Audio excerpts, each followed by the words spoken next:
event on Harper TV. I am Ray Ruse, filling in for Don Morrison, and I am here with my broadcast partner, Keith Watson. We are here at Edgewood High School for the UCBAC Wrestling Championships. You see the wrestlers for the finals coming out around the mat. We'll probably be getting ready to do the anthem in a second. Looking forward to a great. Oh, they're not going to do the anthem. They did it earlier. So they're probably going to do introductions here. So let's listen to the introductions for the finals. At the 106-pound weight class, a sophomore from Seafield Right, Kane Desh. He is the runner-up of the 2022 UCBACs and the runner-up of the 2022 regions. He'll be taking on a freshman from Rising Sun, Aiden Stewart.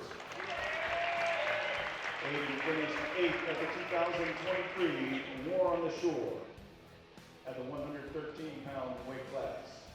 A sophomore from North Hartford, Tommy Blankenship. Tommy comes in with a record of 34 wins and 4 losses.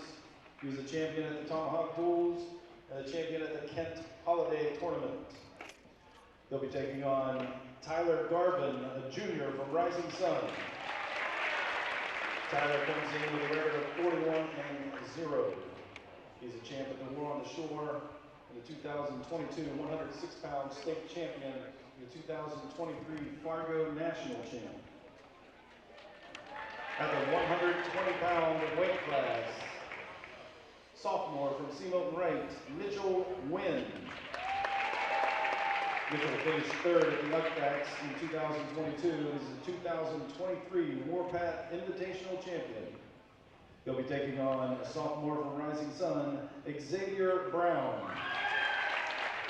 Xavier comes in with a record of 39-4, finished 7th at the War on the Shore and 3rd at the 2021 Idaho States. At the 126-pound weight class, senior from Harper Tech, Logan Barkey. Logan was a finalist of the UCBACs and the regional champion in 2022. He'll be taking on senior from Perryville, Kyler Brown. Kyler was a regional finalist and the Pitt Invitational champion. He's a runner-up in the regions and 9-0 at the Husky Duels. At the 132 pounds weight class, from Bel Air, junior Chris Knight. Chris has a record of 41-0. He's a 2022 3A, 4A state 6th place finisher, and a 3A North Region 1st place finisher. He'll be taking on Cruz Cespedes, a senior from Cruz is a 2-time UCBAC champion and a 2-time regional champion. At the 138-pound weight class, senior Gavin McDowell from Bel Air. Gavin comes in with a record of 43, 100 career wins, and the 3A, 4A 6th place finisher at the States, and the 3A North Region champion. They'll be taking on Zach Garvin, freshman from Rising Sun. Zach comes in with a record of 38-4, finished 4th at the War on the Shore, and a junior league state champ. At the 145-pound weight class, senior Manny Lucas from Bel Air. Manny comes in with a record of 38-6 and is 2022 3A region runner-up. He'll be taking on sophomore from Seafield Right, Devin Sweeney. Devin finished 4th at the UCBACs in 2022 and the Warpath Invitational champion. At the 152-pound weight class, senior Brody Zumbano from Seafield Right. Brody finished 3rd at the UCBACs in 2022, 3rd in the regionals in 2022, and is the Warpath Invitational runner-up. They'll be taking on Wesley Outlaw, junior from Harper Tech. Wesley was a finalist at the Battle at the Bridge. At the 160-pound weight class, freshman Jackson Sims from Seafield Right. Jackson Sims is 8-1 in overtime this year. He'll be taking on Cameron Shank, senior from Northeast. Cameron finished 3rd place in the 2022 UCBACs in the 160-pound weight class and was 1A East Regional Champion in 2022, State Qualifier in 2022, second place at the Kent County Invitational in 2022. At the 170-pound weight class, senior from Bel Air, Savion Ricketts. Savion comes in at a record of 32-7. The 3A North Region's champion in 2022. Correction. Third place in the North Regions in AAA, and the 2022 UCBAC runner-up. They'll be taking on Hayden Gazinski, Jr. from Sealand Wright. The 182-pound weight class from Bel Air, senior Cade Zengel. Cade is Bel Air's captain, the 2022 3A North Region and Conference runner-up. He comes in with a record of 40-2. He'll be taking on Mason Testerman, Jr. from Rising Sun. Mason comes in with 36 wins and 2 losses, finished 4th at the War on the Shore, 3rd at the 2022 170-pound Maryland States. At the 195-pound weight class, from Bel Air, Junior Ian Nitz. He comes in with a record of 37-7. The 2022 3A North runner-up in the 2022 third place finish at the UCBACs. He'll be taking on sophomore from Rising Sun, Elijah Farr. Elijah comes in with a 39-3 record, finished 3rd at the War on the Shore and 5th at the 2022 Maryland State Championship. At the 220-pound weight class, senior from Bel Air, Chris Vonzaya. Chris comes in with a record of 16-8 and was an all-conference football player. They'll be taking on Joel Tufts, Jr. from Sealand Wright. Joel finished 4th in the UCBACs in 2022, 3rd in the regions in 2022, and is a Warpath Invitational runner-up. And at the 285-pound weight class, from North Hartford, Junior Clay Lawrence. Clay was an UCBAC champion in 2022, a state qualifier in 2022, a Kent Holiday Tournament champion in 2021 and 2022, and an MSWA Fall Brawl champion in 2022, and a Tomahawk Dual Upper Weight MVP. He'll be taking on Thomas Whitehurst, sophomore from Rising Sun. He comes in with a record of 19-14. Now let's give one more big round of applause for all of our finalists. We'll get started in a moment. So again, Keith, welcome to the broadcast. I'm here with Keith Watson. They are going to do the anthem after all. 1 second here.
Very nice. Again, I am Ray Ruse. We are here at Edgewood High School for the UCBAC Wrestling Championships.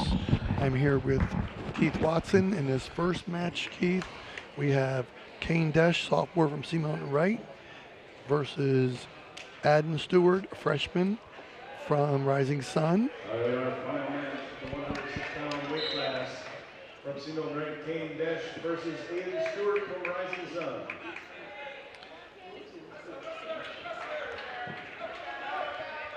Desch is looking for a big move.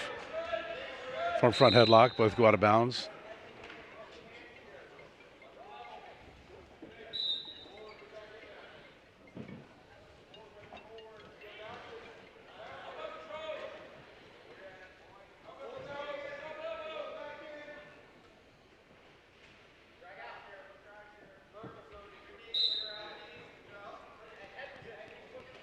Referee's going to give him another shot before he warns him to stay in the middle.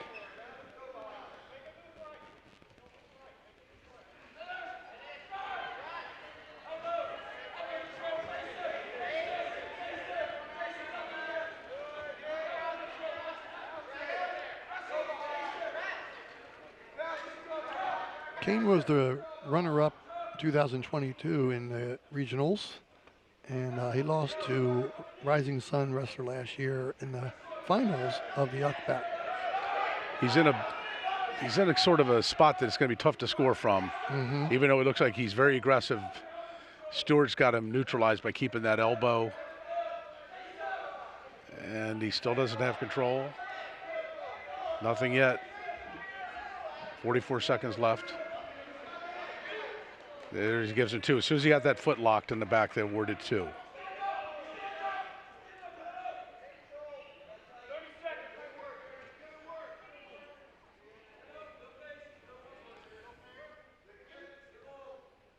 Short time. 22 seconds left.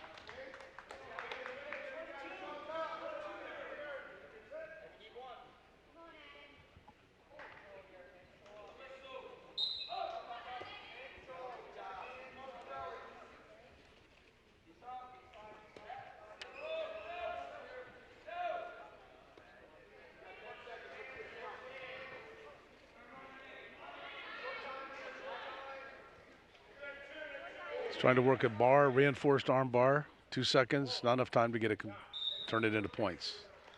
So at the end of the first period here, we got a 2-0 lead for our #1 seed, Kane Desch. He got here with a fall in the semifinals and forfeit in the quarterfinals, whereas Adam Stewart got here with a decision in the semis and a pin in the quarters.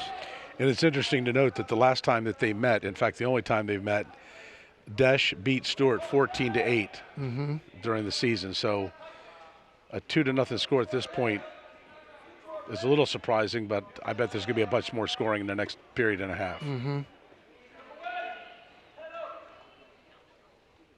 Well, how much does exhaustion setting in by the third period factor into that? For these little guys, nothing. They could go all day. 285-pounders, different story.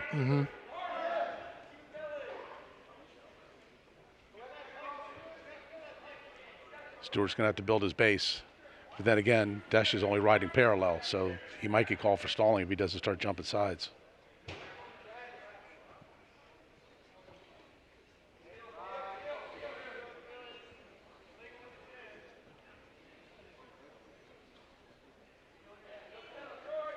A lot of hand fighting going on underneath. It's hard to see.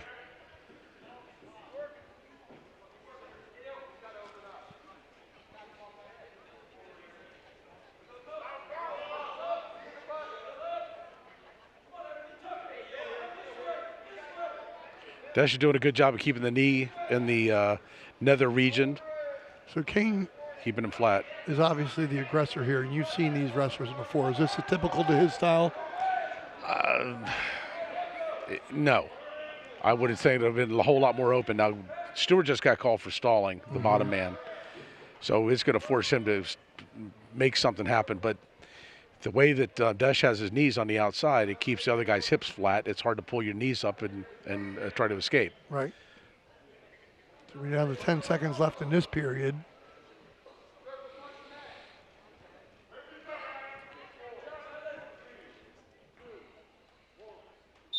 So only 2-0 at the end of the second period. That means anything can happen. Right. So Desh's choice. He's going to take bottom because it's easier to score from the bottom than the other two positions. Stewart's going to need to turn him or cut him and look to take him down a couple times. So now he goes out front. Now he just gave up a reversal. So now he's down 4-0.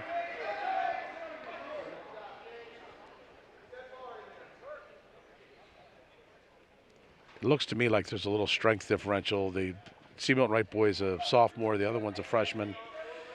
And maybe that's playing into it because he seems to be controlling him pretty easily from the top.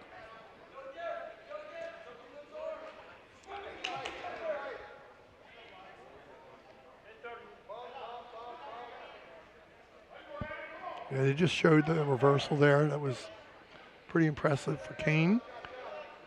I would imagine with 1:15 to go here, Keith, we're going to have to see something here from Adden if he wants to have a chance. He's going to have to get to his feet in order to get something big happening because you got to come up with 5 points in order to win this match. 4 to tie. They're both require big moves. It's hard. You're not going to do a big move from the bottom unless you come up with some sort of a roll. He's just trying to build his base, but Desh is keeping his hips, keeping Stewart's hips flat. So there's a second stalling call.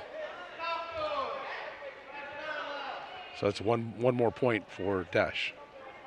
See a shot of the coaches here for Rising Sun trying to give their freshmen some advice.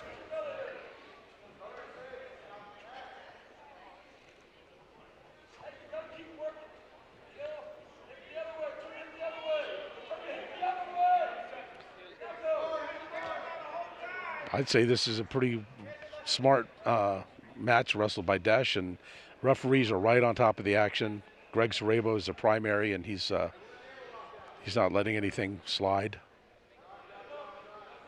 The 10 seconds left.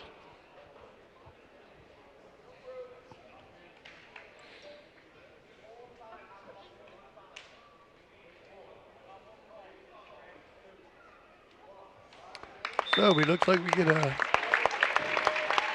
put it back to 4-0 victory for Kane Desh. Yeah, it was 5. I don't know why they dropped that 1 point, but there was clearly a stalling point given.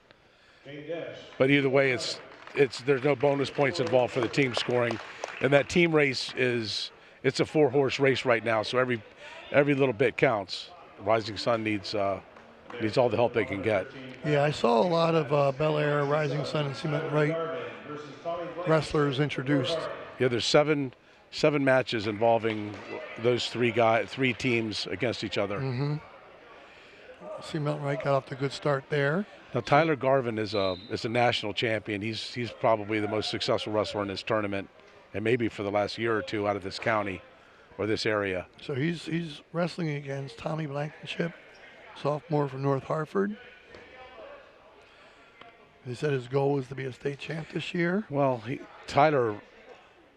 was Tyler a state champ last year? I can't imagine he wasn't. Tyler was War on the Shore champ 2022. He was the 106 state champ. Yeah. And the 2023 Fargo national champ. And Fargo is the big show. That's the biggest high school tournament in the country, actually in the world. 6,000 wrestlers go to Fargo, North Dakota for 2 weeks. Well, that's impressive. To compete in the Olympic styles. And Tyler's a two-time placer in Greco-Roman and champion in freestyle.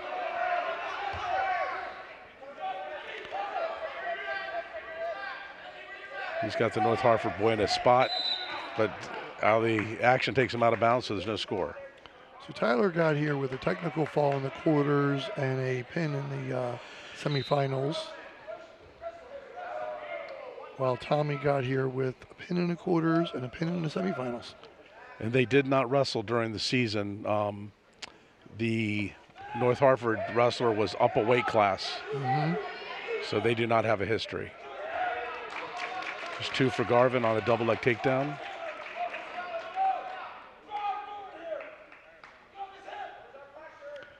Tyler's only a junior, so he has another year to do this next year. Should be very successful. I happened to be in Fargo when he was a freshman, and the college coaches were loving him. Yeah, nice double leg takedown. The back leg comes up to drive. He tumbles to the hip.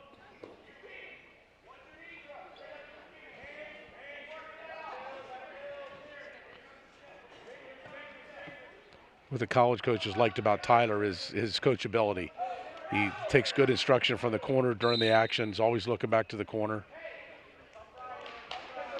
So we're ending the first period here with a 2-0 score. There's 2 seconds to go. Blankenship's doing a pretty good job, though, keeping it close. I was just thinking that. Wrestling an older, more experienced and accomplished adversary here and holding his own.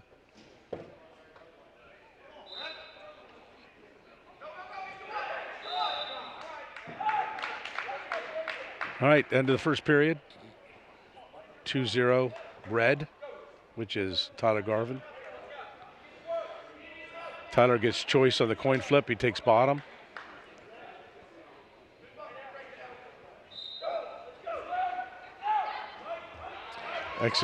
Tries to execute a switch. Isn't able to get it. It was a good job there by Tommy Blankenship to hold off that. Nice job of following. And that means keeping your hips behind your opponent's hips. Mm-hmm. Tyler's looking to get his hips out to the side, and there you go. He gets his escape. So there's one. So it's 3-0 Garvin with 1:45 left in the second. And there's 2 more. Now he's going to cut him, giving away 1 point. Sometimes you do that because you're looking for a big move where you can pin the man. It's easier a lot of times to pin from neutral because Rising Sun needs those bonus points for the team race. 2 more points. 7-1 with 1:20 left in the second.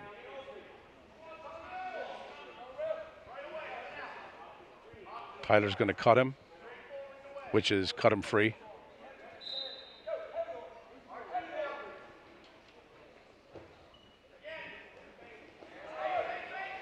Seven to 2, 9-2 with 1:10 left in the second. And he lets him up again, although they haven't awarded the escape yet.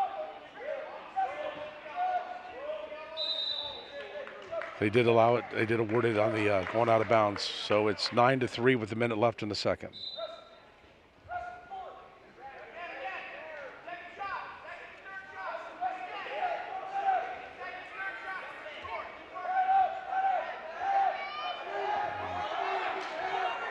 He's probably going to get 2 there. As soon as he hooks that foot. So we got 11-3. So now he has a major decision. He's going to cut him again. He's looking for a tech fall or for extra half point in the team race. So now it's 13-4 with 27 seconds left in the second.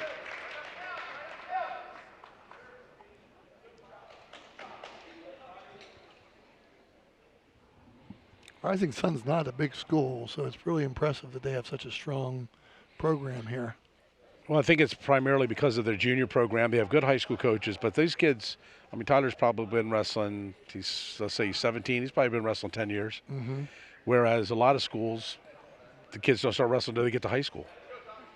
And it's tough to develop wrestling skill when you've got 4 major holidays, exams, and so on and so forth to navigate during the wrestling season. Tyler lets him up again, 13-5, 24 seconds left. Now, what is your reasoning that you think an advanced wrestler like this lets somebody up? He wants to make sure that he gets close enough to get a tech fall for the extra half point. So right now he's up by 10. Once he gets up by 15 or 14, he's not going to tech him unless he can't pin him. Okay. 15 points gives you a tech fall, which is an extra half point in the team race.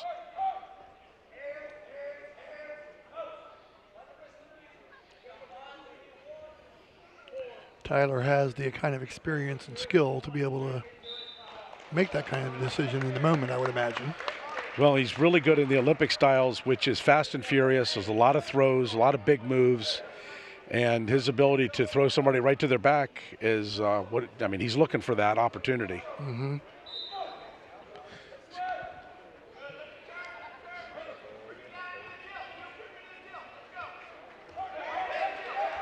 So Blankenship took top there because that's the only position he hadn't been in yet to see if he can get something going.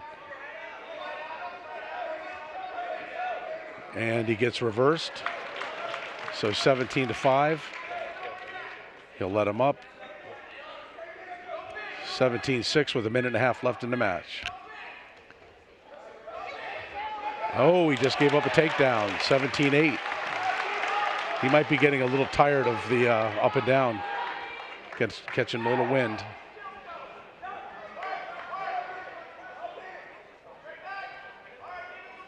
Yeah, you can see him release. And as he comes up, tried for an ankle pick, didn't hit it. So there's a lot of action in this one. This one, they're definitely getting winded. Yes.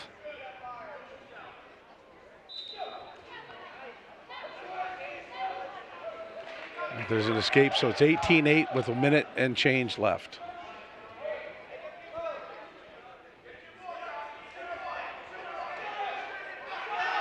So at this point, Tyler needs to make sure he gets the tech fall for his team.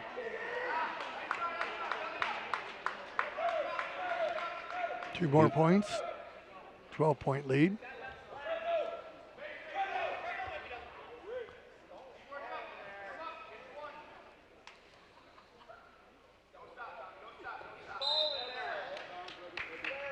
All right, 20-8 with 35 seconds left in the match. At this point, he's got to try to get that 15 points. Mm-hmm. I mean, it's going to be tough. He might just have to go for the fall. If he doesn't get the fall, he's going to get a major.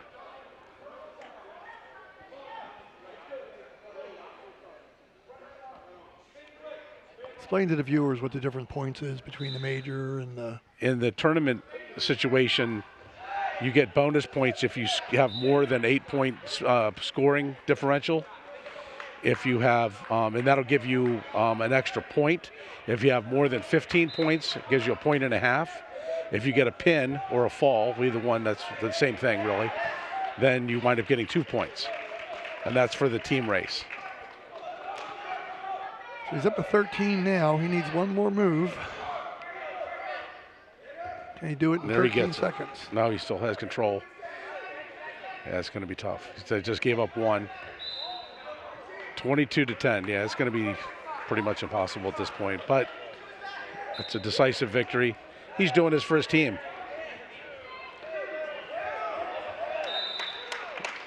To North Hartford's credit, he didn't get pinned. He did Bel Air a favor. 14-point win, 24-10. Tyler Garvin from Rising Sun is your champion there.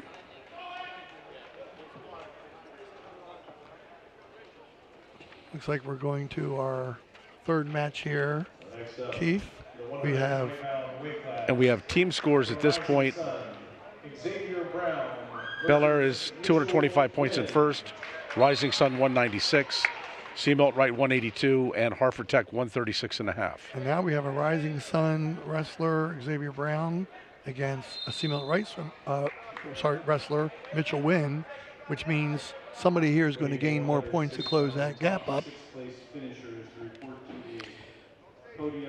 And Wynn was actually the third seed. He upset the second seed. Okay.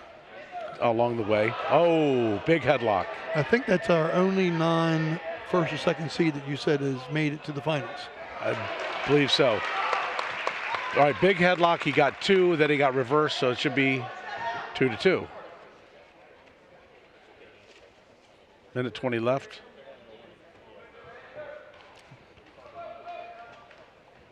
Yeah, the big headlock there. Wasn't able to finish it up.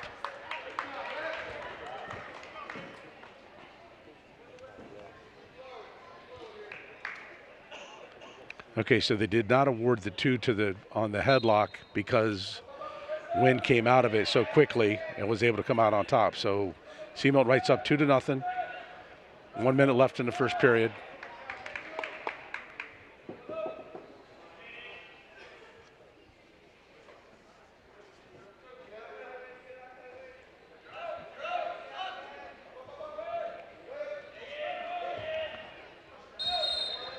So Xavier Brown had pins in the quarterfinals and the semifinals.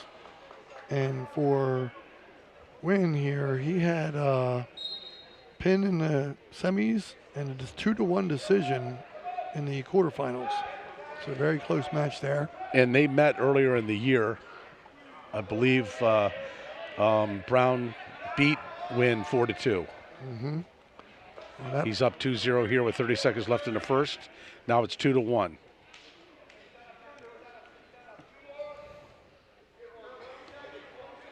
so Xavier Brown was third at UCBAC last year, and he was the Warpath Invitational champ.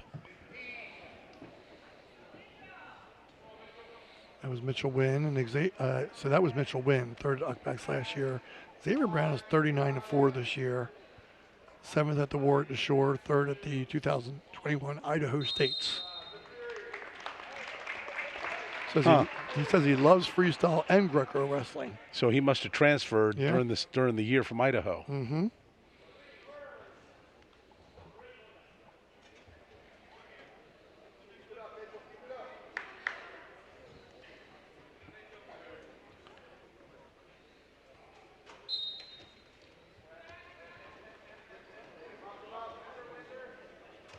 A close match going here, folks. 2-1. Just under 2 minutes in the period. It's like both wrestlers are looking for an opening here. Brown okay, nice little hip toss.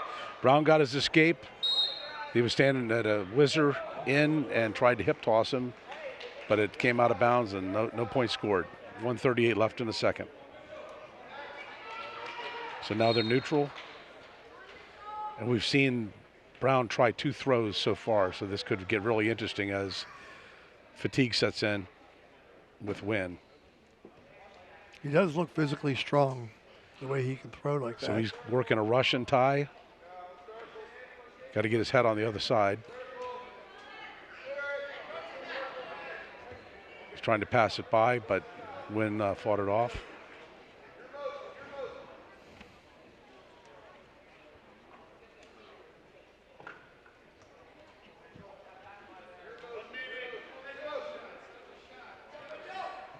So you've got Brown trying to wrestle from his feet, looking for a big move, and Wynn being defensive or looking for traditional doubles and singles. There he's got a single, didn't score yet. There's his 2. So Wynn is up 4-2 with 43 seconds left in the second.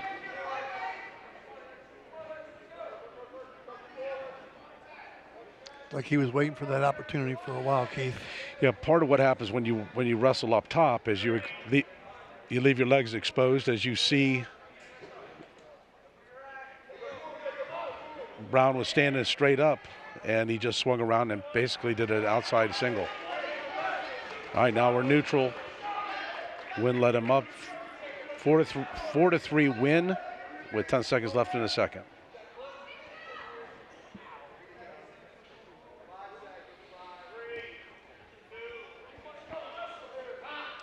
That was close. Another try for a throw. Mm-hmm.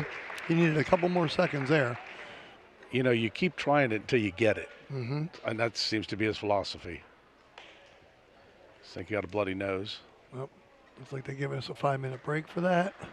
No, they give us 5 minutes of blood time allowed for the entire match. Right. Basically, they'll just try to get the blood stopped, and that'll be it. So you can use a total of 5 minutes to get blood stopped, and that's it. But you don't have to use 5 at one time. So they can't stop it after that 5? No, after that, you run out of blood time, so you forfeit. Forfeit? Okay. I call it a medical disqualification. Mm-hmm. Not sure which one was bleeding. It was Brown. Okay. He's got his nose plugged up and ready to go. Wynn takes bottom with his choice in the third period. Up by 1. All right. So now he's up 5-3 with 1:50 left in the match.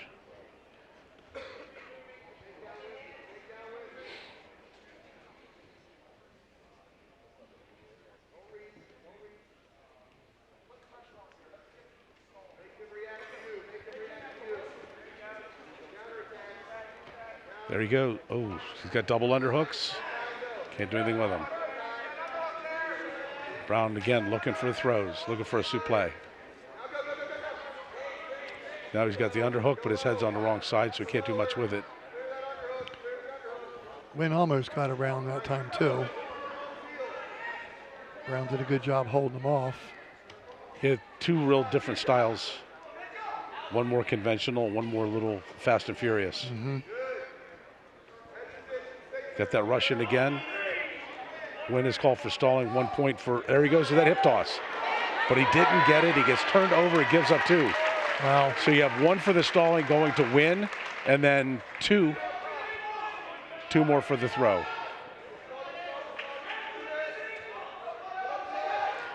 You see here he's got what's called a whizzer overhook. He tries to hip toss him, but his momentum carries him all the way over, and Wynn comes out on top. Got a 7-4 lead here with 30 seconds to go. So pretty much, it's 7-6. Brown is going to have to. The score is Back to 7-5. maybe a 7-5. He's tied up with the takedown. Wynn's already been called for stalling and given up a point. The next one will be another point. They're not going to.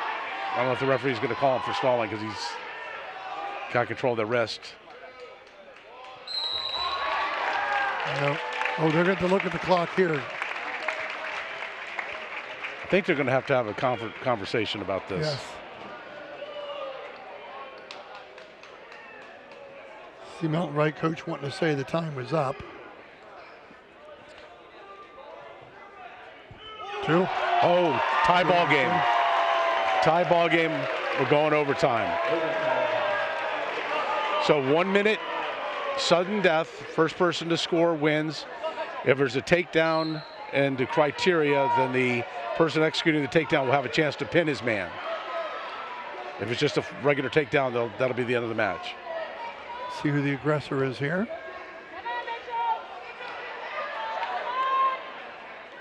Try to fireman's, stop short. Got the arm, no takedown. No points awarded there. Gonna go out of bounds. 37 seconds left in overtime. A sudden victory.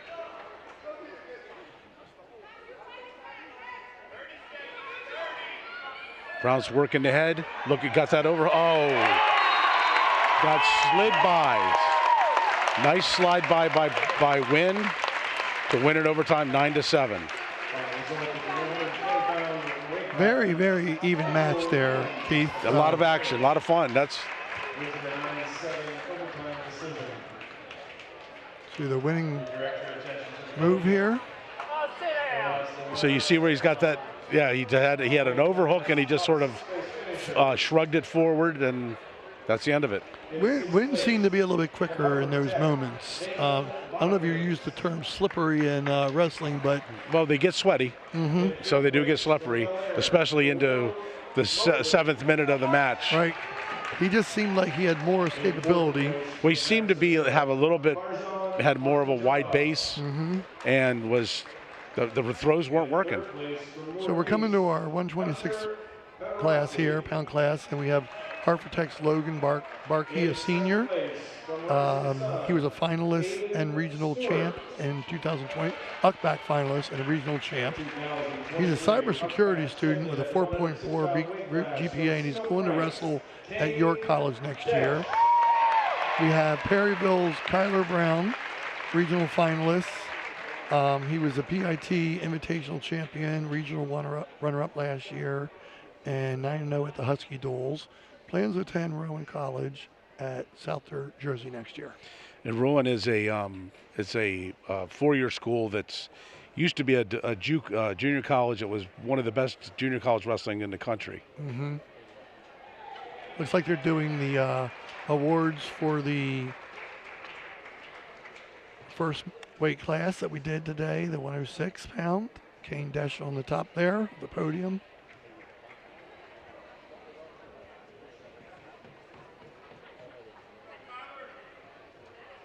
All right, in our next match, the 126-pound weight class from Perryville, Kyler Brown. versus Logan Barkey from Hartford Tech. And these guys, I do not think they've met during the year, Okay. so they don't have any history. I believe actually they were in different weight classes.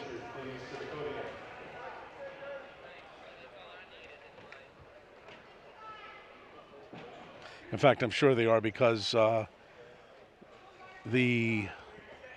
Let's see, just a second. Tyler got here with a pin in the semifinal.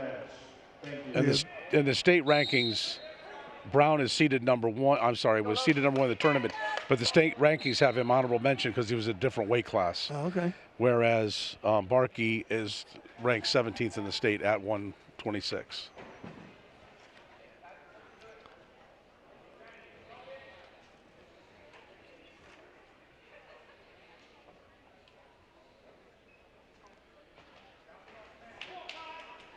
In the last match, Xavier Brown is ranked 15th in the state, and Mitchell Wynn is ranked 20th.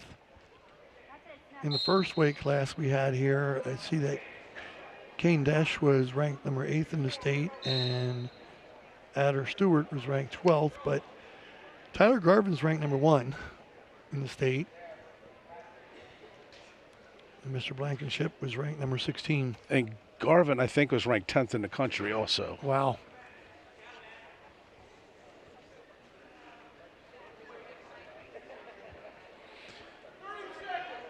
So these guys seem to be content to just push and shove a little bit.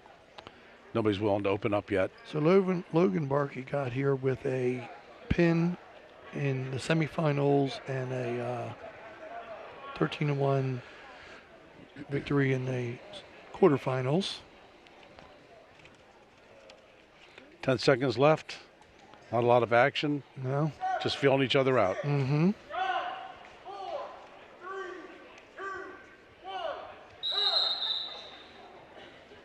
You see the officials counting them down, giving them an idea. Do something if you're going to try.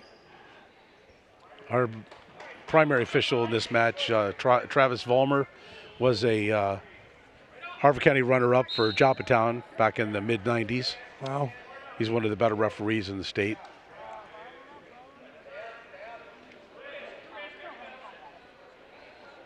All right, there's 1 point for red.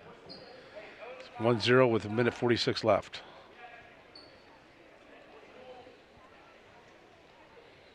Hope the viewers can see the red anklet and the green anklet on the opponent, on the wrestlers. We have a point here recently. Only 1-0 halfway through the second period.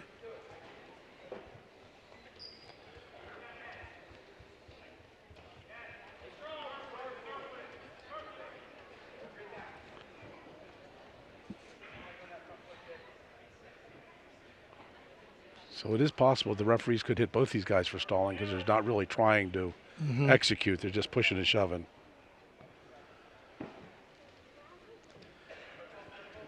And backing out of the circle doesn't get you any favors with the referees either.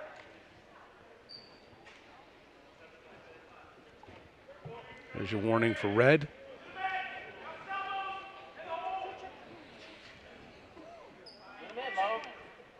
Bring him in. 45 seconds left.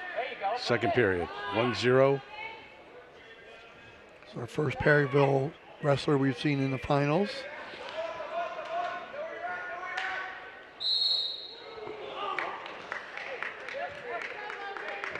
That's the danger of trying to score on the edge. Sometimes the action takes you out. You get nothing for your effort. Mm-hmm.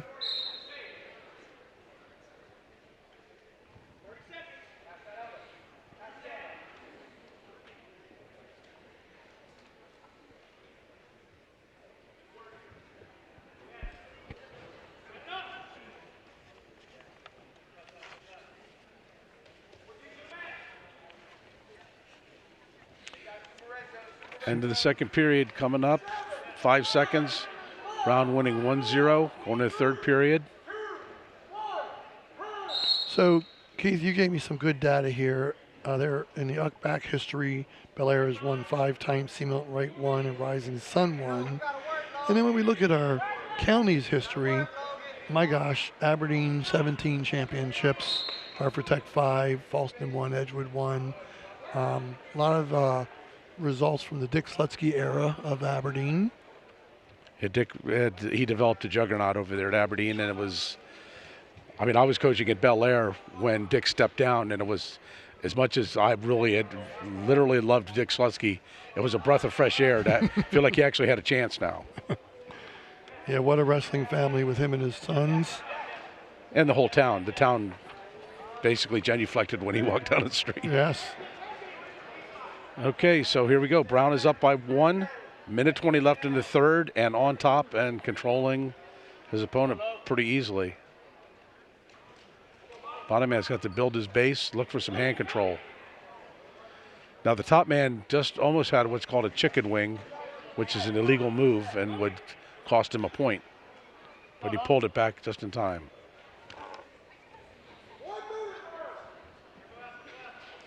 One minute left.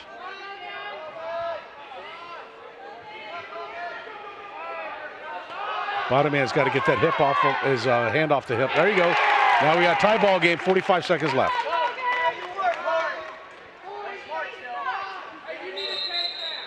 Headgear comes loose. I would expect you're going to see a lot of head banging here. It's a lot of attempts to snap down.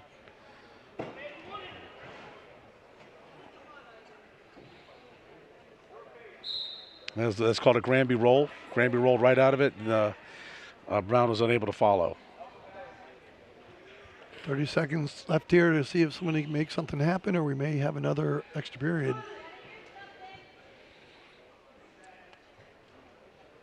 Brown is blocking with his head, so it's going to be hard to get past that. There's already been a stalling called on red. I don't see a referee calling another stalling with 10 seconds left to decide the match. You don't want to have that kind of effect on a close match like this. Because the effect, basically neither one are really trying to open up and make something happen, so they go to overtime. So 1 minute sudden victory. If we get past sudden victory, we'll explain what happens then. It gets complicated. There's a shot attempt by Brown. That little shot attempt sometimes resets the stall meter in the referee's mind. Mm-hmm. Now it's going to be on Barkey to try to keep from getting a stall.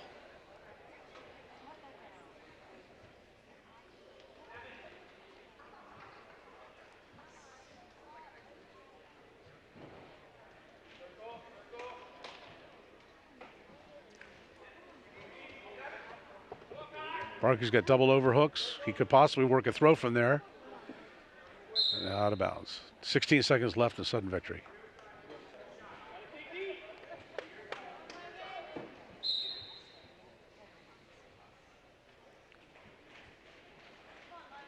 Ten seconds.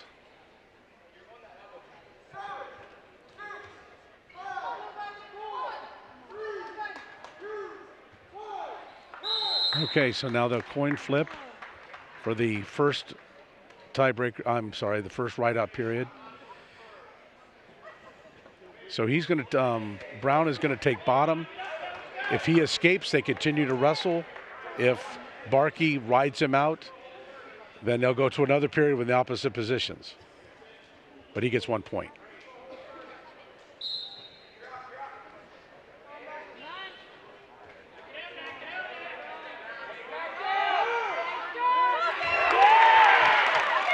Barkey doesn't have to do anything more than what he's doing. He doesn't have to try to advance. He just can't drop down on a leg and hold on. Got 10 seconds left, out of bounds. There will be one more period after this, regardless of what happens. Brown needs to try to escape, get hand control, and move. 5 seconds left. Got to move your hips. Going out of bounds with 1 second left. No change.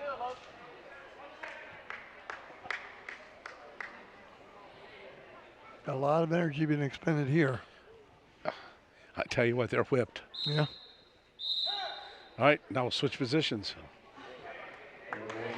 So now, if Barkey can get off the bottom, they will continue to wrestle because he can always look for a fall because he needs team points for Tech.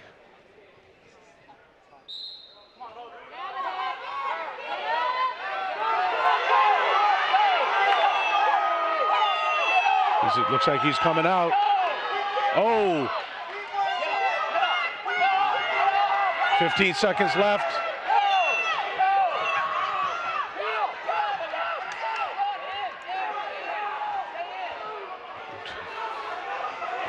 Got to come off that leg. Okay.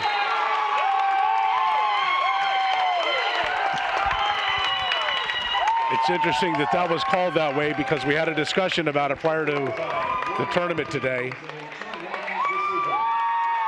For Tech getting a 2-1 victory here. Kind of hate to see either person lose that match. It was well, neither one are really getting after it. They're kind of waiting to see which one fell apart first. So here we have the 132-pound weight class. Here we got a replay here for you, Keith. So he had a ball and chain. He lost the ball and chain, drops down on a leg, and just by holding onto that leg, sometimes they will call that a stalemate. I think in overtime he chose to call stalling, and that was the end of it. Because there'd already been a stalling called on red earlier in the match. So we have Cruz Cespedes from North Hartford coming up here, and Chris Nice. So Cruz Cespedes has been wrestling for a long time. He's a two-time Upback championship. Yeah, he's been around the block a few times. And two-time regionals. Chris has finished 6th in the 4A state championships last year. Yeah, this should be an interesting match because you got a tall, thin guy against a shorter, stockier, more powerfully built young fella, but they both get busy, so you should see a lot of action and conflicting styles, so to speak. Well, Chris was 41-0 last year. Okay. Undefeated, including first regionals position. They just did some more awards here for another weight class. So, do we know if these two wrestled each other this year? 14-8 decision. That was another class. No, they. Yeah, Nice beat him 9-5. Okay. Chris Nice got here with a pin in the semifinals and the quarterfinals. Cespedes got here with pins and also the semifinals and quarterfinals. It's like two impressive wrestlers here, Keith. Cruz has him in a front headlock, but Nice has that elbow, so nothing will probably happen from this position. They'll get back up to their feet. Minute 25 left in the first period. Is it common to see, as the weight classes go higher, lower scoring matches, or does that really have no impact on it? I think that when you have a disparity in the talent, then you see throws, and you could see somebody scoring a tech. But no, it doesn't. If the guys are equally matched, it could be 2-1.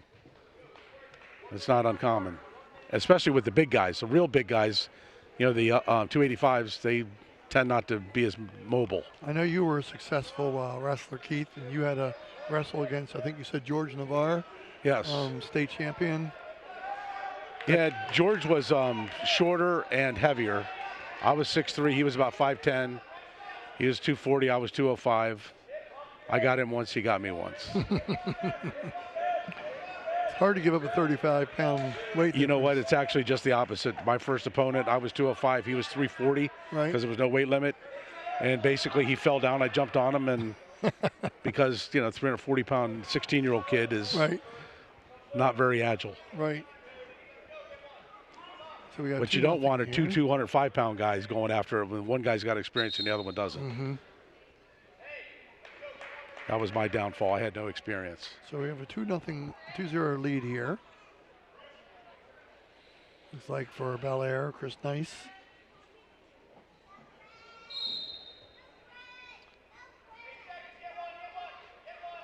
Short time, 5 seconds. Got to cut those hips, stay in bounds.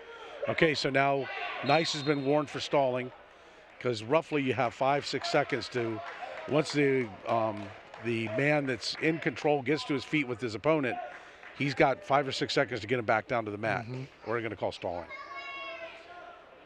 So in a coin flip, Beller gets choice. Beller takes bottom. And as I said before, it's easier to score from the bottom, or generally considered easier to score from the bottom than neutral or top.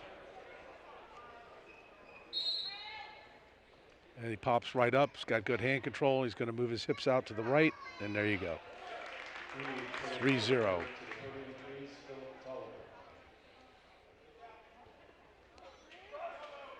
So I think Cruz is doing the right thing here. He's working that head, trying to extend him, getting a little rough with him. They go out of bounds. 1:40 left in the second period. Cruz has to get inside those long arms of Nice in order to be effective. If Nice can keep him away, he can use that extra length to pick ankles or do a number of things. I would think it'd be about this point of the second period where if you're down, you've got to start reevaluating your strategy and what you can do. Well, I'm sure the coaches are in their ear. At least they've got the mental telepathy working. And you practice these scenarios all the time in practice. You know, there's a minute left. You're down by 3. What are you going to do?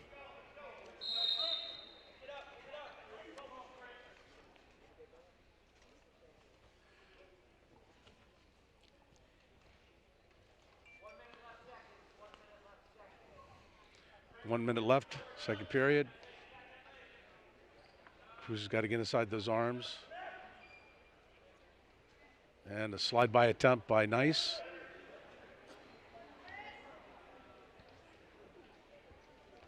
Now he's in on the leg, but he's got to get his head up in order to finish the move with 30 seconds left. Head on the inside or out, either one keeps that elbow. That'll neutralize Cruz from keep Cruz from spinning behind. And Cruz is reaching all the way through on that front headlock, which means he could get sucker dragged.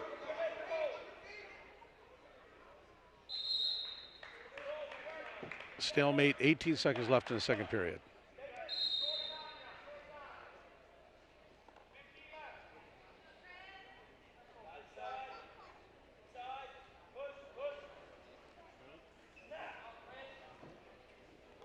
Five seconds left.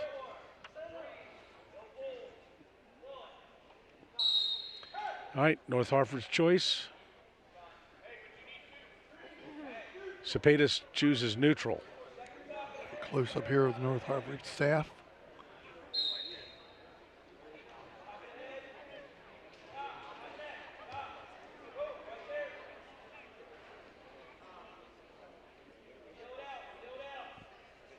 Chris Nice's coach, Craig Reddish, is one of the more accomplished coaches in the history of the county. He's in the 500 win club here. He may have more wins than Dick Slutsky. Yeah, Dick Slutsky made it to the 250 wins.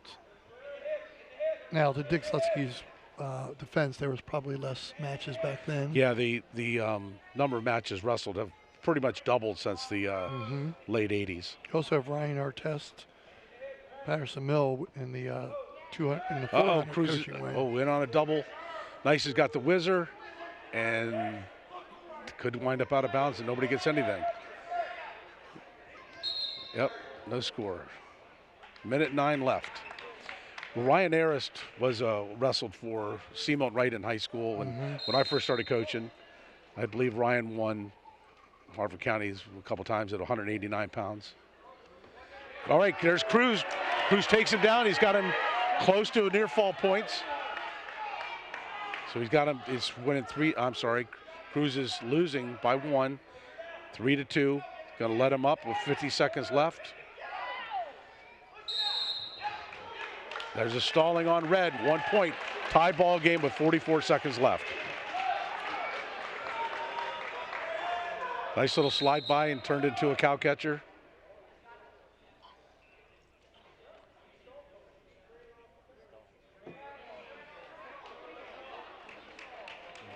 I believe Nice was called for stalling there just because he turned and walked off the mat. I'm sorry, walked out of the circle. It was smart for his opponent to push him out. Yeah, to make sure he got that point. 30 seconds left, tie ball game. Tried for an inside trip. Cepetis gets bound behind, up by 2.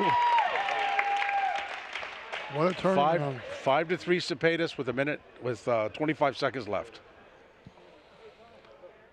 So Nice was trying to throw, but Cruz had that whizzer in and stopped it. Was able to spin behind. Along the way, Nice bumped his injury here. He grabbed his shoulder. He might have come down hard on it. We have 25 seconds left in the match. Cepetis is up 5-3. Now, in an injury time, you get 2 full minutes, whereas blood time, you get 5 minutes. You have trainers and Coach Tim Ryan over there attending too. As you said before, we have a lot of newer coaches this year. Kyle Brown for Aberdeen is in his 12th year. Craig Reddish from Bel Air in his 30th. We have Tyre Castle from Bohemian Manor in his 2nd. Seaman Wright coach John Thornton in his 7th year. Edgewood coach Ken Ewers in his 7th. Mike Wright from Elkton in his 7th. Billy Thomas for Falston in his 1st. Jawan Burrell for Hartford Tech in his 6th. David Rathlon in his 2nd year at Havre de Grace. Joppatown coach Mike Schaefer in his 2nd. You have Mark Massa in his 3rd year for Northeast. Patterson Mill coach Ryan Artist in his 23rd. Thad Go for Perryville in his 9th. And Seth Garvin for Rising Sun in his 4th. Okay, so Tim Ryan, the coach from North Hartford, he's been around the block. He wrestled for Clarion University, Division I program. And even though I think it said he's a 2nd-year head coach, he's been on the scene for quite a while. So it looks like we are going to be able to continue here. Chris Nice is recovering. And what are coaches talking about right here with the officials? I don't know, because it seemed pretty cut and dry. There was a stalling. So now the second stalling would just be 1 extra point, but a 3rd stalling is 2 extra points. Seems like the North Hartford coaches are more upset even though they're up by 2. They're up by 2 with 25 seconds left. That's what shows on the clock is 32. That's left in injury time. So Jim Canty is the head official. They're going to have a discussion with Rich Valdivia. Rich Valdivia is one of the more tenured referees in the state of Maryland. Probably has 35 to 40 years. So how do the qualifications for states go? Is it just the winner or the top 2 qualify? This event has nothing to do with qualifying for states. That's only from regionals. It used to make a difference, but it doesn't anymore. Okay. So this is just for bragging rights. This is just going to help you for seeding, though, for regionals, correct? It will, right. That's what I meant to say. I apologize. So I don't know. What are they arguing about? I can hear it.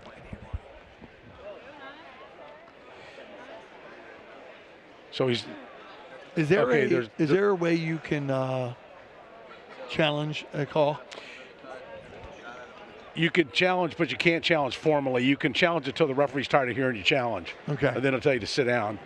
I didn't know there was a formal challenge you could do. No, not really. At this point, Rich is a good referee, and he's just going to let him talk and get it off his chest. But they're arguing about something to do with a stall. I'm not sure exactly what it is. I would imagine Coach Reddish is not liking that stall when his wrestler was going out of bounds. But I think that's already accepted. That's just the way it is. That's a done deal. Those points are up. But there seems to be something else stuck in Tim's crawl about this. I'm not sure what it is. They're double checking the scoring to make sure it is in fact 5-3. So He did subscribe that they are talking about that one when he walked out of Okay, so bounds. they're saying that was not they're taking the stall away, the stall points away. But I thought that was only 1 point involved with it. Why would it go No, from 5-3 to 3-3? There was a takedown.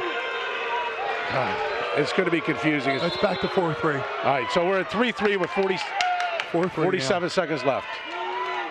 The board says 4-3. Because Cepedas let him up, even though he was in control. Okay. He let him up, try to get another takedown because he's already had one. He's in on the leg, nice. Trips him, now there's two. He's up 5-4 with 32 seconds left. Try to keep him in bounds. You don't want to reset the meter. Just keep him right there. Okay, out of bounds. They're going to come back and restart with 18 seconds left.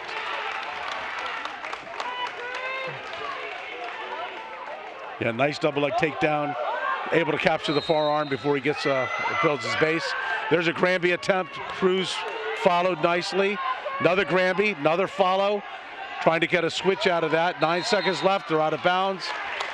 Cepedas is up 5-4 with 8 seconds left.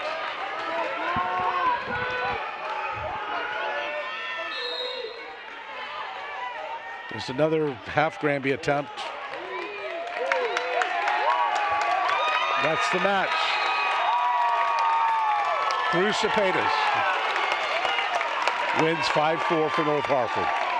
That was an exciting match, Steve. Wow. A lot of action, a lot of techniques, a lot of tries of guys trying different things. I mean, that's what people paid their $10 for. It's the third UCBAC championship for Cruz. All right, now here's a match that we've been waiting for. So we got Gavin McDowell, senior from Bel Air, 40-3, 100 career wins, 3A, 4A state 6th place, 3A North Regionals champ.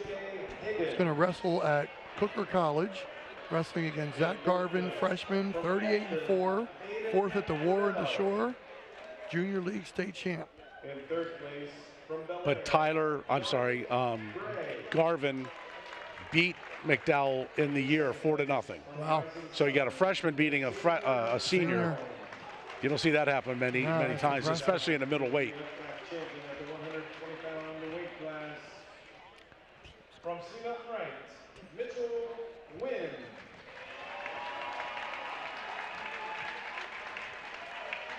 Gotcha. Showing some of the previous winners here.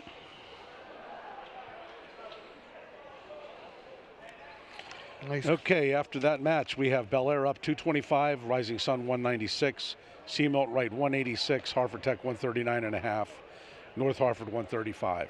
A nice close-up of our officials here. Job I would not want to do. I always admire officials in every sport. It's a tough job. You got to have thick skin. Mm-hmm. There's always somebody going to disagree with your call, but I think that these guys, they do a pretty good job, and they're very, they spread it around. They don't take advantage of anybody, or nobody has a target on their back. So now we have Jim Canty, who used to be the head coach at Perryville. He'll be the primary on this match.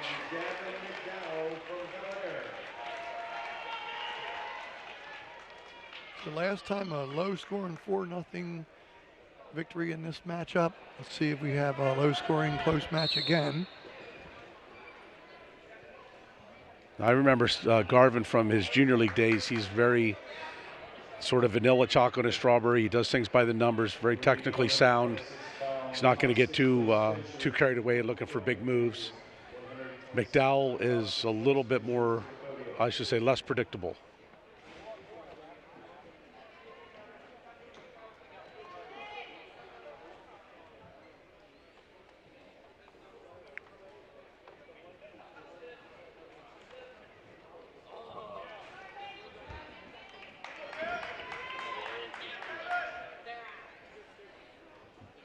Kind of looked like they're filling each other out like a few matches ago. We saw this. You got one kid that's tall and thin, another kid is more powerfully built. They're just feeling each other out, like you said. Gavin is going to have to get inside those arms, those long arms. 1 minute left in the first. Somebody's going to take a chance here pretty soon, or the referee's going to call them both for stalling. That head patting is not anything.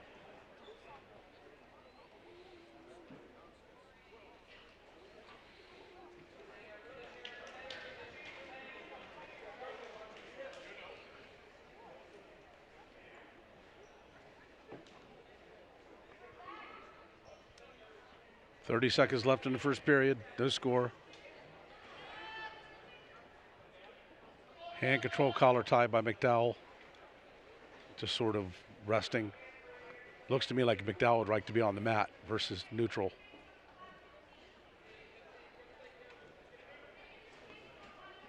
.10 seconds left in the first period. Garvin looks like he wants to shoot, but is afraid to pull the string. McDowell's in for a double. Nicely sprawled, gonna run out of time, no score.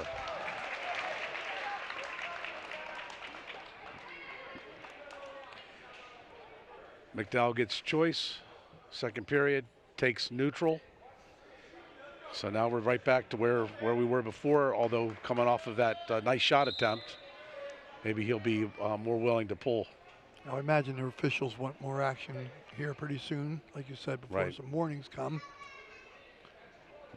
How much do you become a defensive wrestler if you feel like the opponent is stronger than you? I mean, Well, you don't stay back from him. You got to engage and maybe work to the side where you feel most comfortable, or you can neutralize things, like neutralize a move. You know, when you're in an underhook, you want to have your head on the underhook side. If you're going to try to score, if it's on the other side, you're just killing the clock.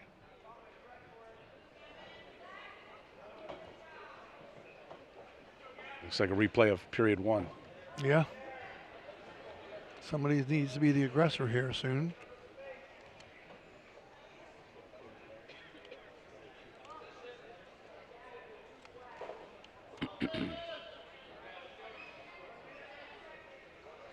One minute left in the second period.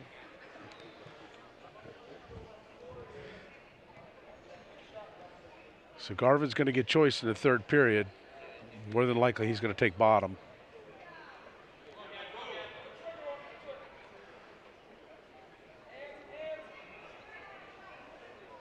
.40 seconds, nobody really trying anything.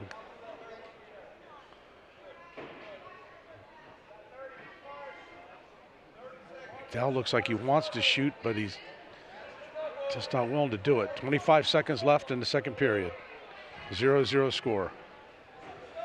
That was a half shot. That sort of resets the stall meter in the official's mind. 10 seconds left. Got a leg, goes out of bounds. 9 seconds left in the second period, 0-0.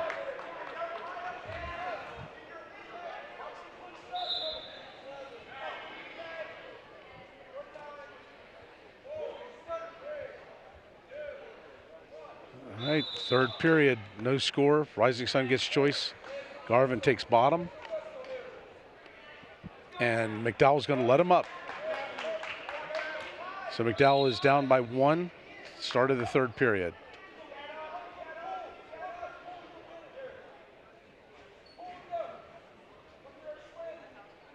Now, why would he let him up there? Well, I have a feeling in the previous match that that Garvin might have been able to roll him. He's on the bottom. He probably caught him into Peterson or something like that, and McDowell wasn't able to recover. That I don't know for sure, but that's an educated guess. And he feels more comfortable being on his feet. He's almost had 2 takedowns. He just needs to do it in the middle versus the edge and do it with time left on the clock. Here we are with 1:20 left in the third period, and McDowell's down by 1. Got to take another shot attempt here soon. I think with the way his feet are positioned, I'd be looking to go low, go around an ankle. Garvin's doing a good job of just keeping him at bay.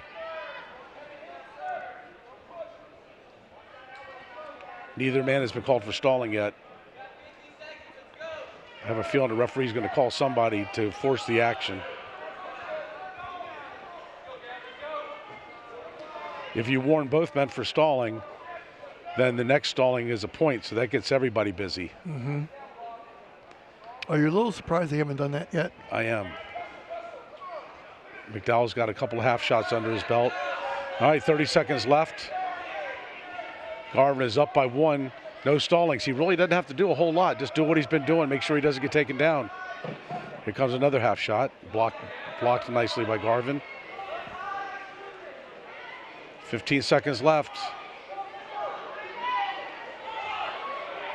Stalling on red. I doubt he's going to get another stalling call with 6 seconds left. McDowell's not willing to pull the string. And he's going to lose 1-0.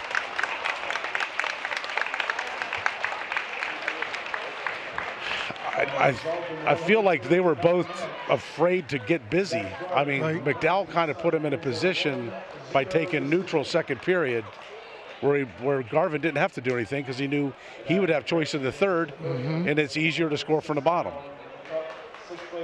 So they're probably going to get ready to do some more awards here, but let me preview our next 145-pound weight class. We have Manny Lucas, a senior from Bel Air, 38-6, 2022 3A champion, runner-up, and regional runner-up. He's going to turn the University of Maryland or University of Kentucky. Simon Ray Devin Sweeney, a sophomore, 4th at UCBAC last year, Warpath Invitational champion, wrestles year-round at the Mavericks. So these two wrestlers are, they met one other time. Lucas beat Sweeney 1-0. That's why he got the lower seed. From Harvard Tech, Logan Barkey. Logan Barkey receiving his award. In the state rankings, Second place finisher there, Tyler Brown from Perryville. Debbie Basler giving out the awards.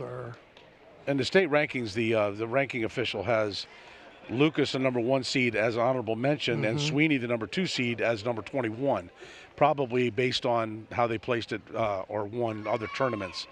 But when you've got a head-to-head, that trumps everything.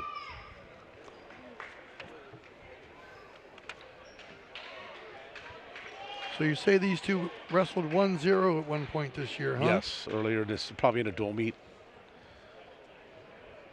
Bel Air is red, Seabourn Wright green. So I see here, Keith, that you are one of the members of the community that's in the Maryland Wrestling Hall of Fame, along with Bob Burkhart, Keith Runk, Bill Zimmerman, Craig Reddish, Gary Seiler, Dean Cox, and Dick Slutsky. That's admirable. Yeah, you get selected for the Hall of Fame and wonder, what did I do that I don't feel like I did anything more than everybody else is doing. I guess I must have just done it longer. Well, people greatly appreciate people like you putting in the years. And Sweeney's in deep. Oh, almost had it. Just out of bounds. These two look more aggressive. Yeah, there's a lot of bouncing up and down, the knee taps, and looking to get his opponent out of bounds, off balance. Well, right, takes him down pretty easily with the double.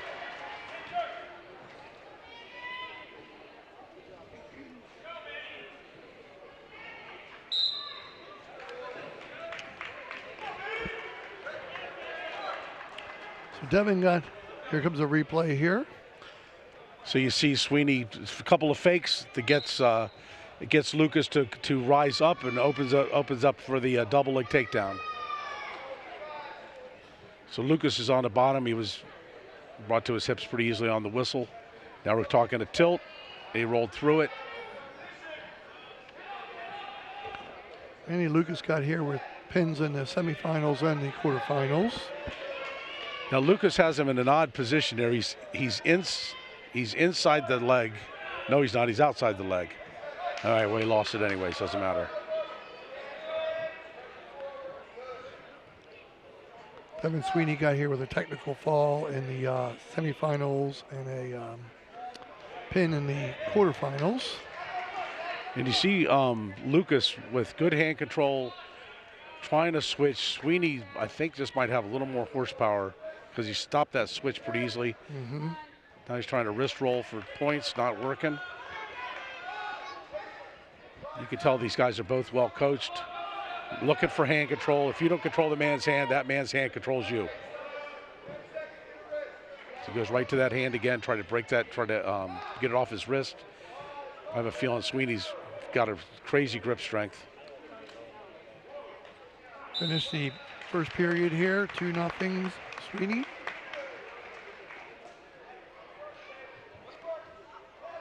Lucas gets choice and takes bottom. He's just looking to his coach for advice there.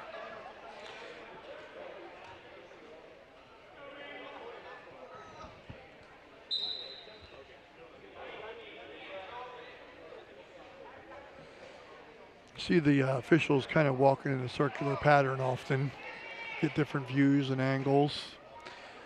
With the second referee, the one with the whistle inside the shirt, is looking for things that the other referee can't see because of his angle. Mm-hmm. Nice Sweeney taking a chance there. There he goes. That should be at least one for an escape. Oh, he didn't give it to him. Okay.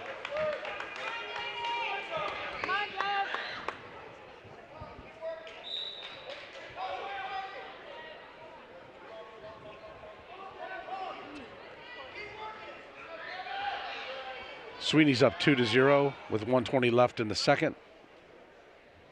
Trying for a crossface, looking for maybe a cradle or a far bar. Lucas needs to get that hand control and build that base.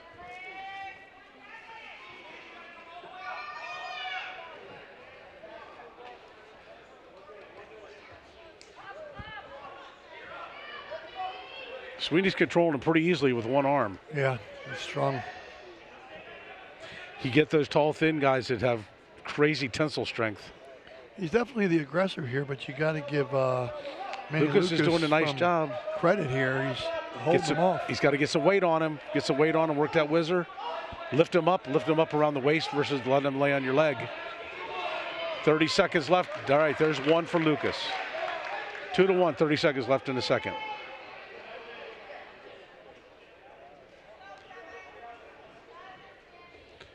Now, Sweeney's probably getting a little tired now from trying to ride that horse for a minute and a half. Get no points there. 13 seconds left.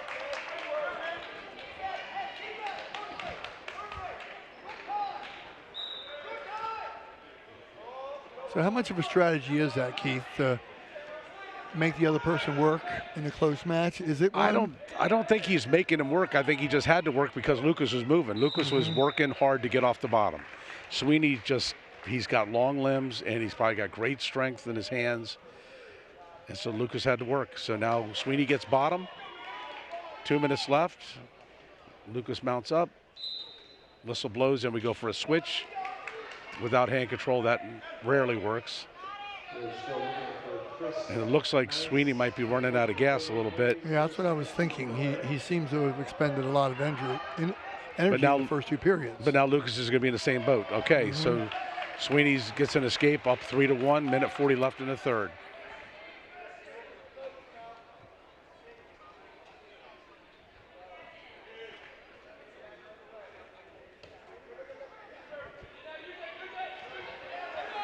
Lucas is looking for, tried to dip cradle, didn't work. He got slid by Sweeney. Sweeney's up 5-1, minute 20 left.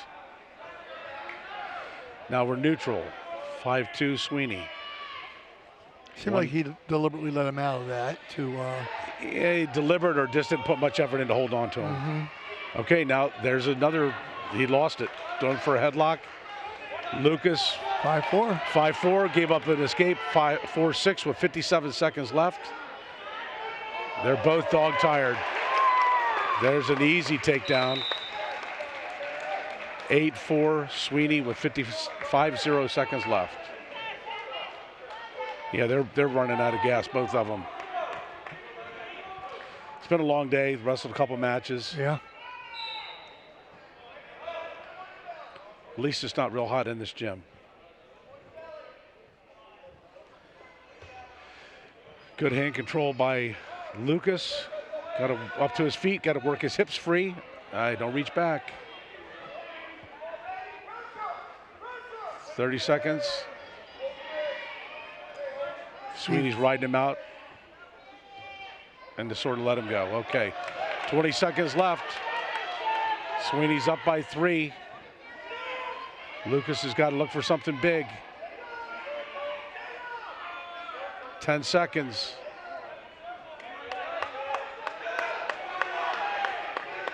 He's got an underhook, but the head is on the wrong side. There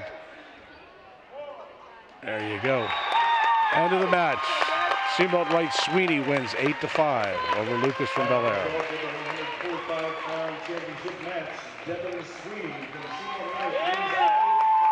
Well-earned victory there for Devin Sweeney, but Manny Lucas put up quite a match there. That was an entertaining battle. Sweeney, I think, just has more strength than Lucas. Lucas did what you're supposed to do in terms of hand fighting and trying to control the man's hands. So we have another Seamelt Wright wrestler in the 152. We have Brody Zumbano, senior, third at UCBAC last year, third at regionals, Warpath Invitational runner-up. He bumped up from the 138 to help the team win the UCBAC championship last year. Or he's volunteering to do it this year. Well, he was 138. He's bumped up to 152. That's amazing. Quite a sacrifice for his team. Plans to play lacrosse at Chatham University in PA. He'll be wrestling Wesley Outlaw Jr. He's a Battle of the Bridge finalist.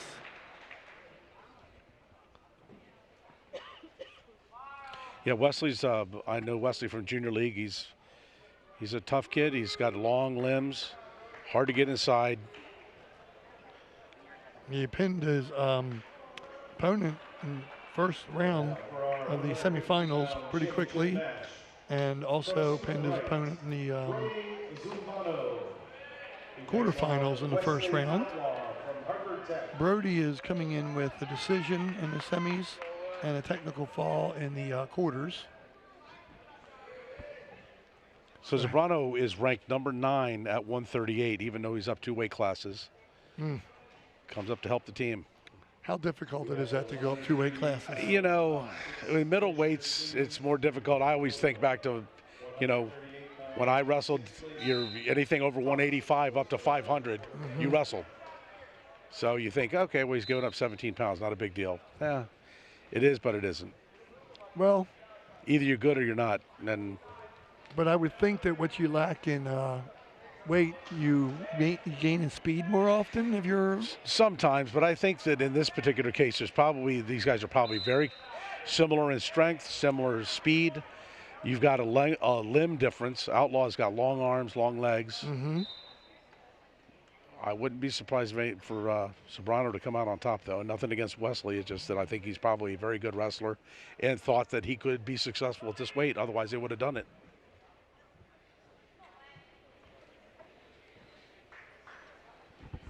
Well, sometimes you make sacrifices for your team.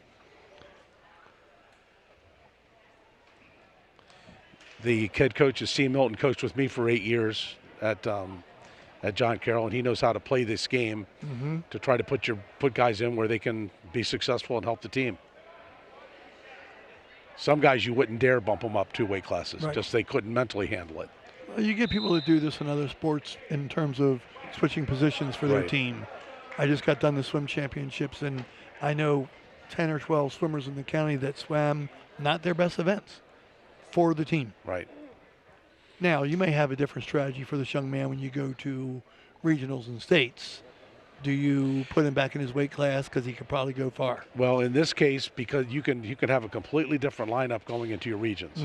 So these guys qualify for the regions based on points that they accumulate.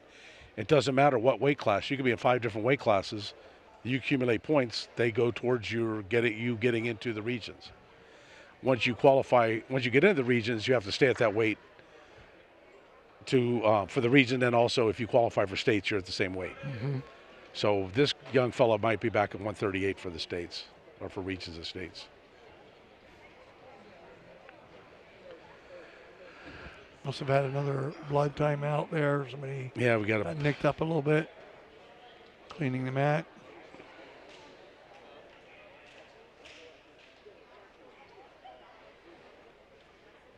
Now, we haven't had any recent history that I know of recent team championships, but we've had teams that have won state championships from Harford County, and many individuals who have won them. I think most recently was Bel Air won the state duels Mm-hmm. in 2010, I believe. Yeah, Rising Sun had one of those in 2007. Team state champions, we've had Bel Air, 73. Aberdeen had 3. Hartford Tech 1, and Rising Sun 1. Well, Bel Air won the very first state championship Mm-hmm. in 73, I believe.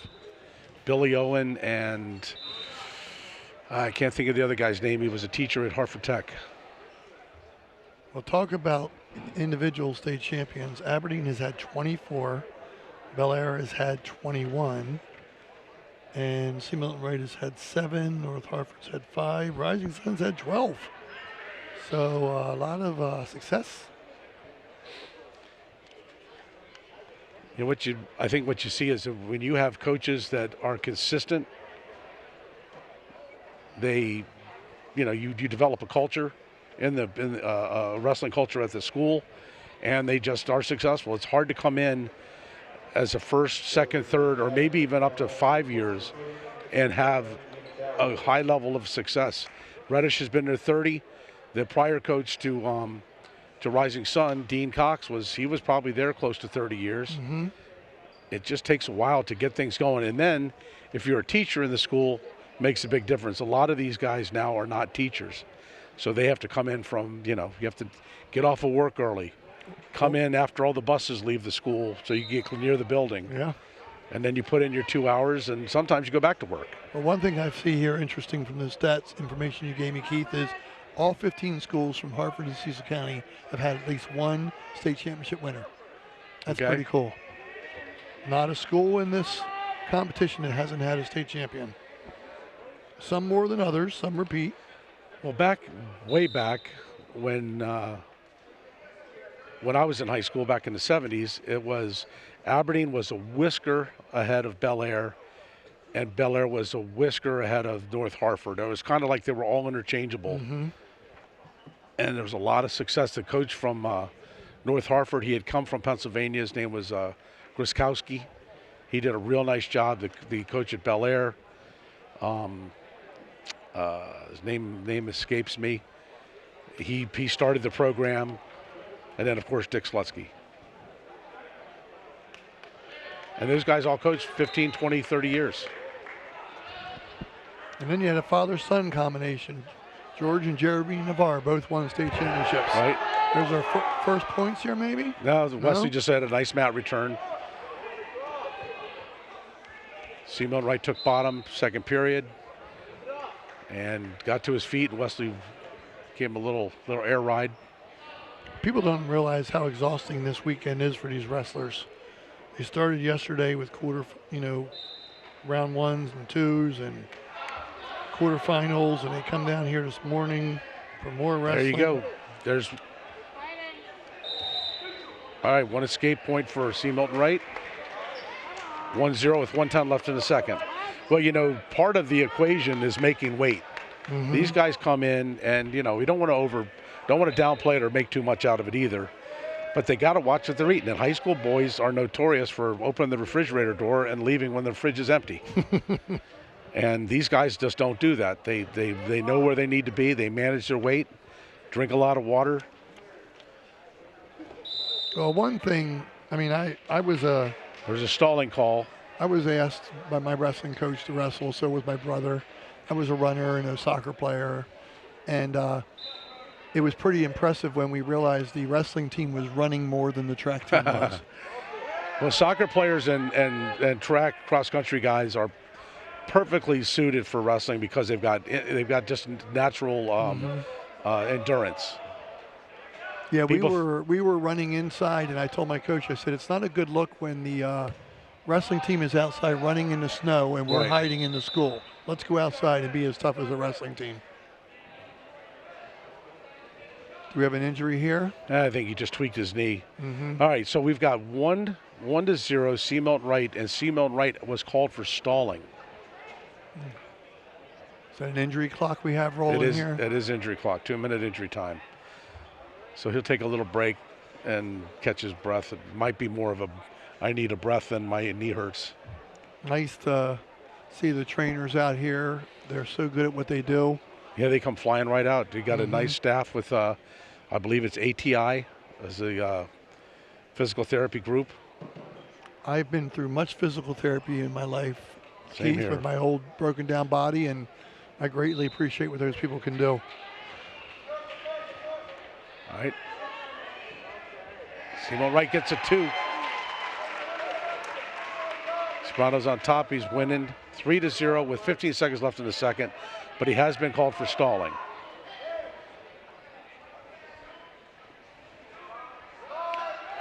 He's in on a single, changes to a double, pops his head to the outside, tries to capture the far arm to get additional points. Okay, third period. Harvard Tech has choice. They take bottom. Yeah, Wesley's going to have to do something here soon, Keith. Well, he's already been on bottom twice and hasn't been able to do anything. Far knee, far ankle breakdown. Now he's going to chop an elbow, hook an elbow. I'm sorry, hook a shoulder. Just Wesley's not moving much. Now maybe there is something to that knee because he seems like he should be a little more active. Yeah. But he's also not getting hand control. Got to build your base. You pull your knees up. Looks for a hand. Now he can move his hips. Should be lifting that arm up to stay in bounds. Do we have a full week till regionals? Yes. Okay.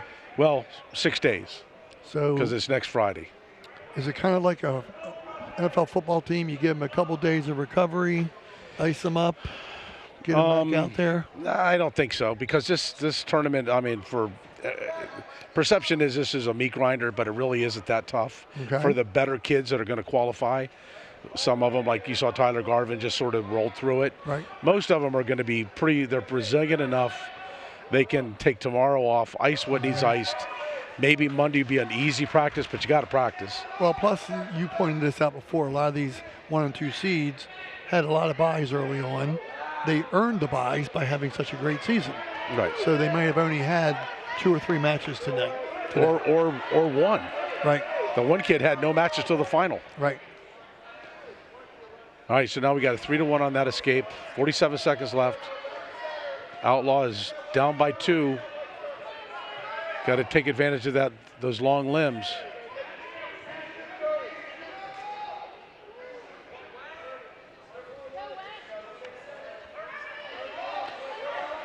C. Milton Wright coach John Thornton was the state champ in, I believe, 99 for C. Milton.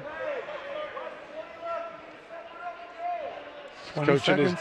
Coaching his young man to just don't do anything stupid. Let's just win the match.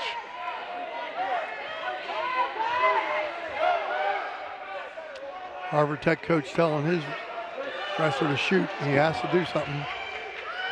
And a little too late. That was good defense there by Cement Wright. All right, there you have a guy that bumped up 2 weight classes to win the tournament. If they gave an OW, that might be the OW right there. Outstanding wrestler. That's awesome. All right, now we go to 160. Yeah, so let's see if we can get a team score update here soon, Keith. We have, according to my stats here, we have 6 more matches to go.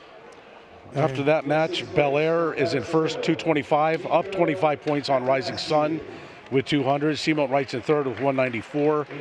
Harvard Tech and North Hartford are pretty much out of the hunt at this point, back in the 130s. Okay.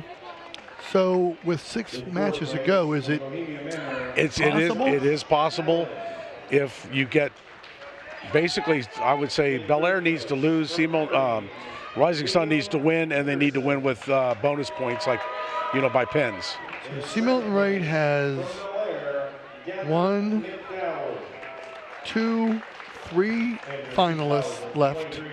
Bel Air has 1, 2, 3, 4 left.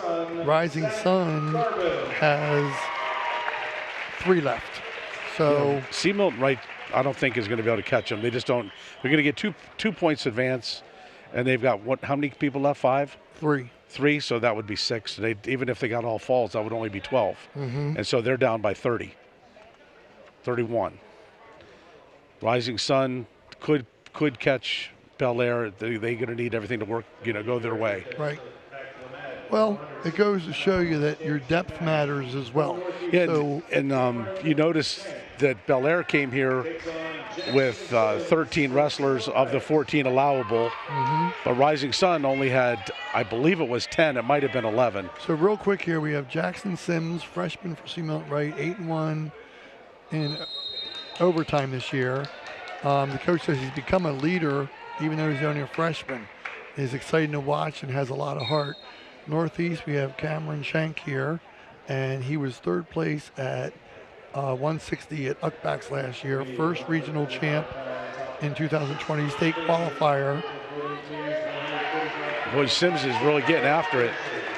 A nice double leg takedown, up by 2 with 1.5 minutes left in the first. He got here with a close 5-4 decision in the semis and a 5-2 decision in the quarterfinals. You see Sims had his head in between, was able to do what they call push-pull, pull one leg down, push the other one up to clear his head, because you can't score from your head down there. You got to get your head on the outside. 1 minute left. Sims is up by 2.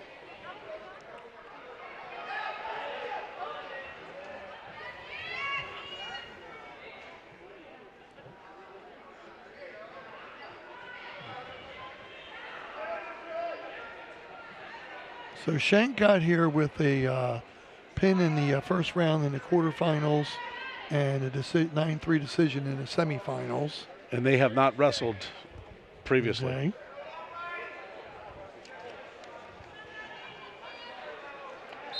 And I believe neither was ranked in the state. I'm not positive. So, no, I don't they have were either. both unranked. So Sims is a young buck freshman out there getting busy.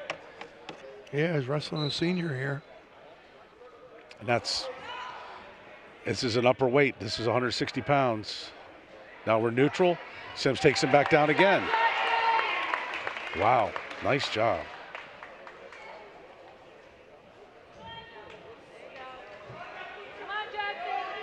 He's looking for what they call a far bar or barbed wire. Runs out of time. C. Milton's up 4-1, second period. Northeast gets choice. So explain how the corn flip works, Keith. If you win the corn flip in the second period, the other team gets the choice in the third period? Right. Okay. But not necessarily. See, when you get the guy that gets choice in the second period can say top, bottom, or neutral, or he can defer. Right. If he defers, then he gets choice in the third period of top, bottom, or neutral. Sounds like the kickoff decision for football. Right. And a lot of times, some people will say you always defer. Right. Some people, like me, I say take bottom while I'm fresh and try to score. Right. All right, so Sims has got him in a bad spot. The Northeast wrestler got high. He sat out, hooked the head. Now he's got him in for a reverse. Now he's got him on his back. And he probably is going to get a pin. Well, going to be very close. He's got to swing his hips towards the head and get his chin dug into his chest in order to flatten him out. Yeah, it's cuffing it out of there. Wow. Nice, very nice job by the C. Milton Wright wrestler.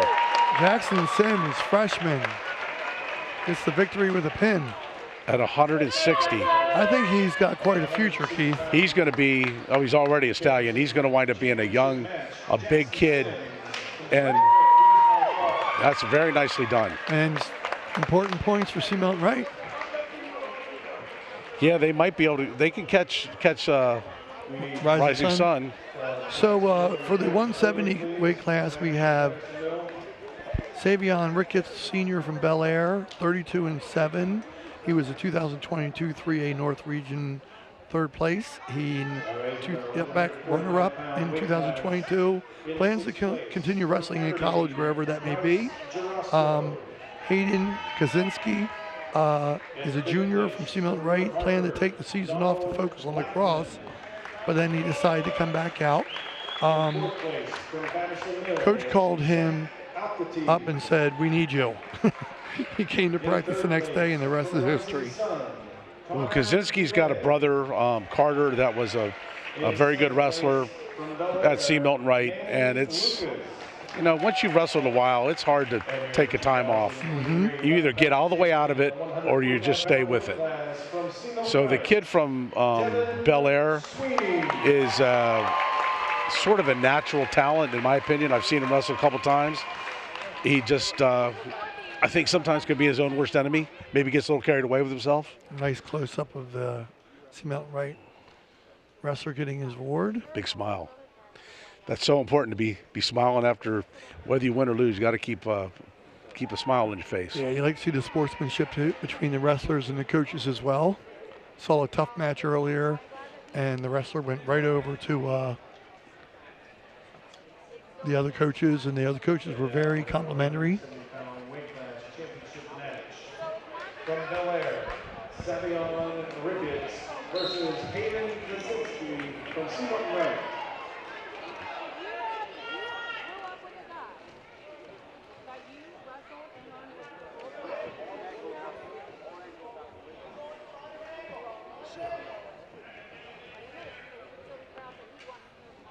Oh.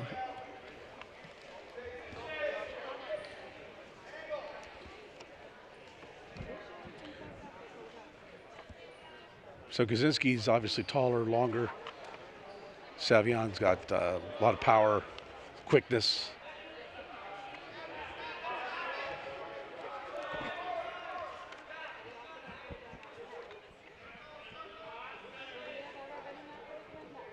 So we had some coaches awards that went out earlier, Keith, and the Edgewood coach, Ken Ewers, received the Sportsmanship Award.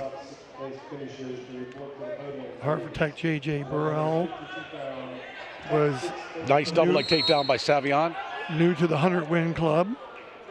Oh, they're not going to give it to him. They say it was out of bounds. And is this Seth Garvin? From Rising Sun. Rising Sun is the coach of the year. And as we said earlier, Craig Reddish got his 500th victory recently. Might be the most in Hartford County history. Oh, pancake. Savion pancakes Carter Kaczynski when he was coming in for a double. Had his arms out. That's at least 2, maybe even 5. Yeah, total 3 back points. Bellers win 5-0 with 27 seconds left. You see the Seamount Wright boy comes in with his arms wide, and he just gets pancaked. The Bel Air kid takes advantage of his momentum to throw him by. It's amazing to see these bigger wrestlers with such speed and agility. Well, these guys are good athletes. I bet you Savion's probably a really good football player. Probably a linebacker or a D-back corner. Kaczynski's probably a tight end, or, you know, they're just good athletes all the way around. And wrestling's the best off-season training they can have. You can lift weights all you want. But lifting weights doesn't make you more agile, quicker. So 5-0 right now for Started the Savion second. Ricketts.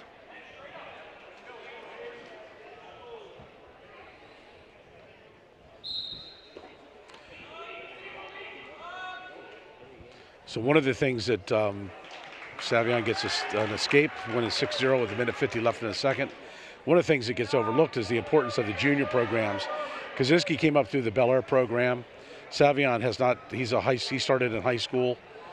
These junior programs, you know, the coaches make no money. They do a lot. It's just so much sacrifice, and you know the parents as well. But you can't overlook the value of experience. You get to high school with 3 or 4 years of experience, you're going to have success. You may not have as much as you want, but you're going to be successful. Well, let's shout out to the parents for all what they do for their kids. This is a lot of years of car rides and, meats to go till. Sitting in bleachers, Yes. eating concession stand food. All that yummy concession stand food. Yeah, they put in long days on these tournaments. That's a special diet, concession stand diet. Guaranteed to put on 20 pounds in 3 Hot months. dogs, nachos, and Pizza.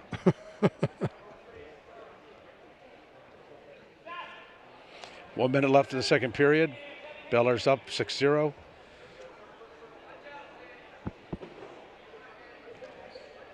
Oh, nice slide by attempt. So we've only seen one pin all day so far today, Keith. Is that unusual? Yeah, it was just the match before, right? Yeah, is that unusual? Or is it just when you get two talented wrestlers? Well, I think when you get two talented guys, you're going to wind up. You're going to see a 3-5 match or 2-1. When it's a little, lopsided, you're going to see big throws, tech falls, and pins. And I think that's what you saw with the kid Sims from Seamilton Wright. I mean, holy mackerel, he was out there on a mission. And nothing against the kid from Northeast, but it looked like he was sort of not ready. Savion, nice body positioning. There you go. Elbow in, push him back. 12 seconds left in the second period.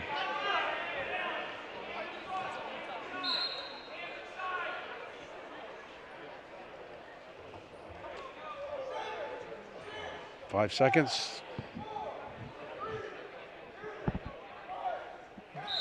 All right, third period. So besides injuries, are the coaches allowed a timeout in the match? No. Okay. If they take a timeout, it's just like taking an injury. Your timeout gives the other guy choice of position where they will usually take bottom because it's easier to score. Your second injury timeout gives you a choice, gives the other opponent a choice also. But technically, you're not taking timeouts here. This isn't football, or you just keep going. Technically, when you go to the table, when a coach has an issue with something, when the action stops, they'll go to the table. When they go to the table, there's supposed to be a change in the score or a change in the clock. If not, that's called a flagrant misconduct, and a point is awarded. But the referees, as long as you're respectful, the referees let you slide a little bit. So it seems like Hayden's going to need to do something here soon. He's down 6 points with a little over a minute to go, Keith. Yeah, I think he's just got a guy, the body mechanics don't work well for Hayden against Savion. Savion's he's quick, he's agile, and he's powerful. Doesn't have those big beach muscles, but I guarantee you he's got a lot of explosion.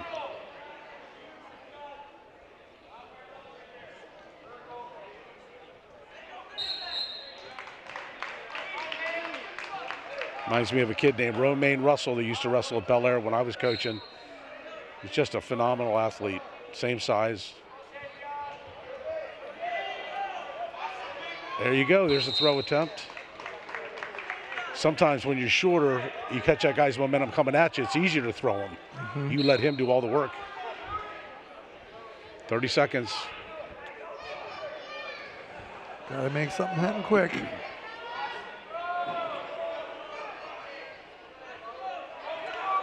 I think we need to give a shout out to Ken Ewers for the folks at Edgewood, and Ken for the nice job they've done with this tournament. Yes. Set up and the flow, the coaches, the hospitality room, everything was excellent. Yeah, the athletic director, Sarah Friedman, got a replay here.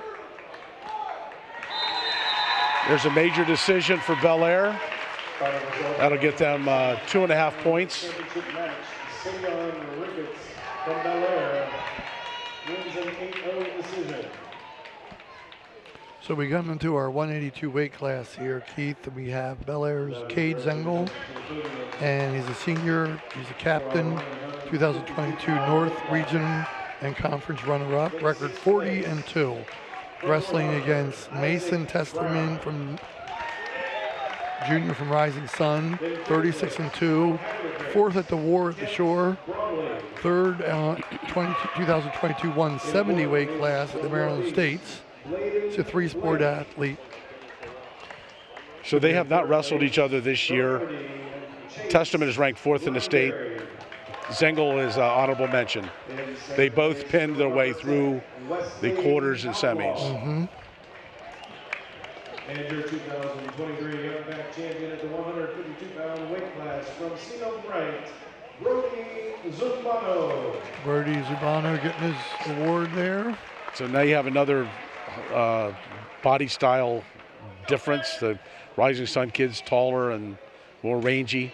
Zengel is a little more compact and powerful, but I guess I guarantee there's no lack of power with Testerman. Just got those long limbs.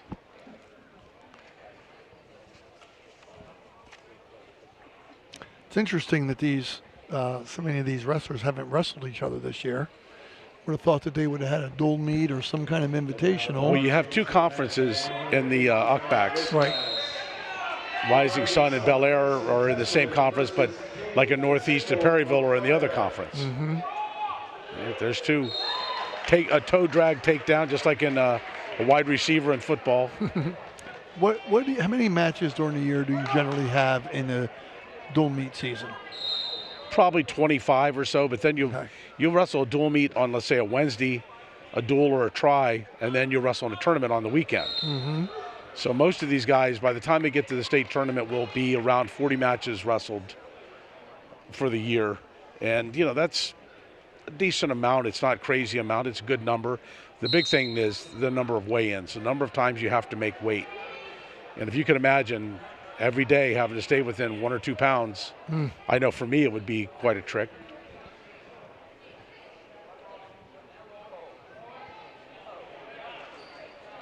But there is a system in place where they're beginning of the season, they're determined, a doctor determines what their minimum weight is at 7% body fat, and they can't go below that number.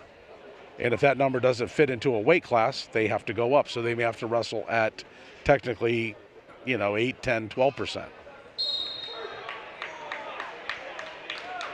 And if you think about a cross-country runner, they're usually right around 5. The high-level cross-country guys are around 5%. Bodybuilders are around 5%. Wrestlers are usually in the 5 to 7. Football players are in the 20. Right. So we have a 2-1 score here, just under a minute to go in the period. Testerman got the takedown. Zengel got an escape. Testerman gets another takedown and gives an escape.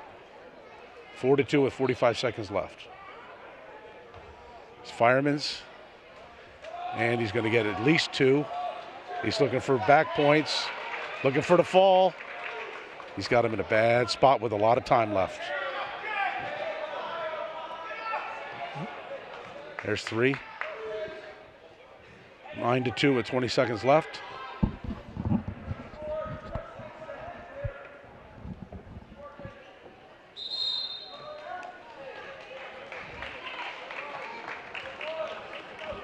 Really impressed with this Rising Sun program, Keith.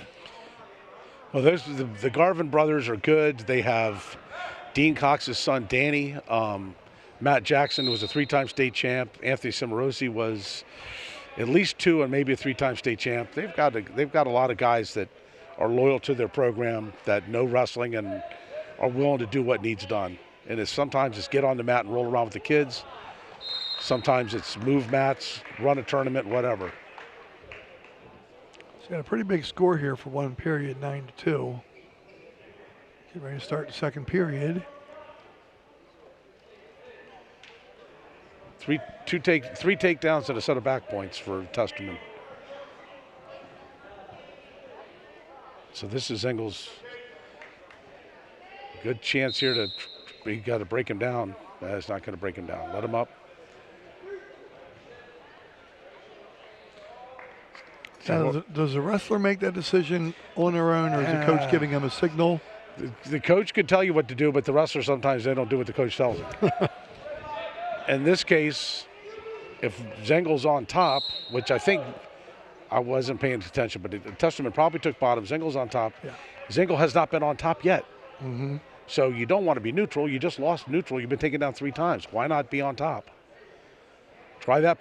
Maybe you'll be successful in that spot.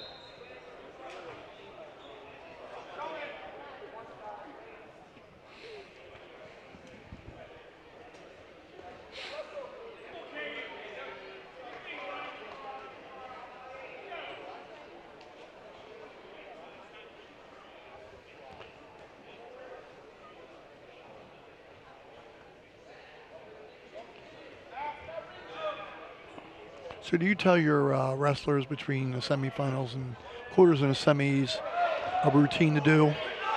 Cool down, stretch out? Yeah, if somebody needs it, but generally speaking, you try to get them to just leave each other alone because they're kids. They just want to keep poking and prodding each other and fooling around. You know, some of the guys that are more accomplished, they've been there, done that. They know that they need to conserve energy, and they'll just stay away from me. Right. And they'll go sit in the corner. You're okay with them eating moderately between matches? Yeah, it depends on what they're eating. You don't want them eating pizza and subs, Right. but they'll do it anyways. But because that's just, something that's hard to digest. The big thing is you want them staying hydrated. Eating is fine, but the hydration is key. That's how they usually will manipulate their weight, is by just sweating it off. You got to put it back on. It takes 10, 12 hours to start to rehydrate, and 18 hours to fully hydrate. So we're coming to the close of the second period here. It's 12-2 lead for Mason Testerman. He's got this pretty well in control so far. So it's 12-2 going into the third period. Zengel is going to get choice, and he's taking neutral. Can we get the 15-point gap here that they want? All right, there's 17. There's your tech. I'm sorry. Wait a minute. That's 14-2. Okay. Yep. Sorry.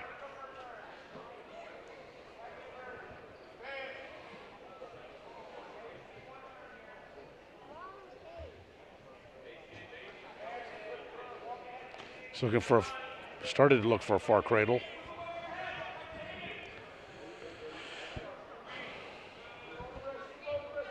.130 left.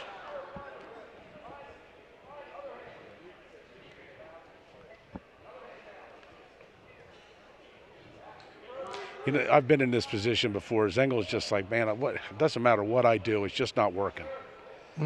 But just, one thing you learn in wrestling is you can't even pronounce the word quit. You don't want to see the letter Q. You just keep on going as hard as you can, and the chips fall where they fall. Testament is looking for that pinning combination. I've got blood time on Zengel. So not a whole lot of time left here with a 13-point lead. You come out of this timeout, your Rising Sun coach, what are you telling your wrestler right away to get those last quick 2 points? Let him up, take him down. Let him up, take him down. Do it twice in a row. You'll get your tech. Okay. And I think Zengel looks pretty worn out. He probably would be able to get 2 takedowns in 30 seconds.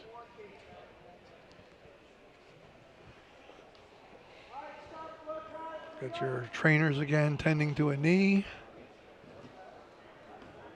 Like a prize fighter there. Coach with the bucket and trainer on the knee. Okay, at this point, Bel Air is up over Sea Milton Wright by 30. Oh, Sea Milton Wright and Rising Sun are tied at 200. Okay. So it's a battle for second.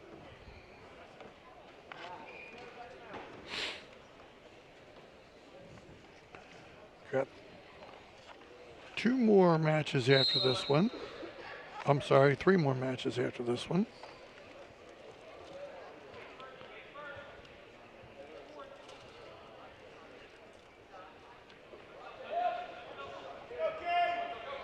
Cade's looking for a switch. Doesn't get it. 40 seconds left.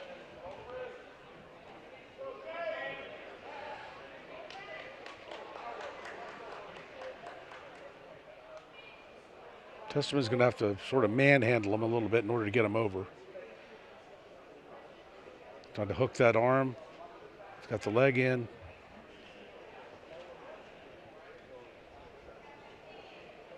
$15 seconds to do it. Yeah, I think he's got enough time.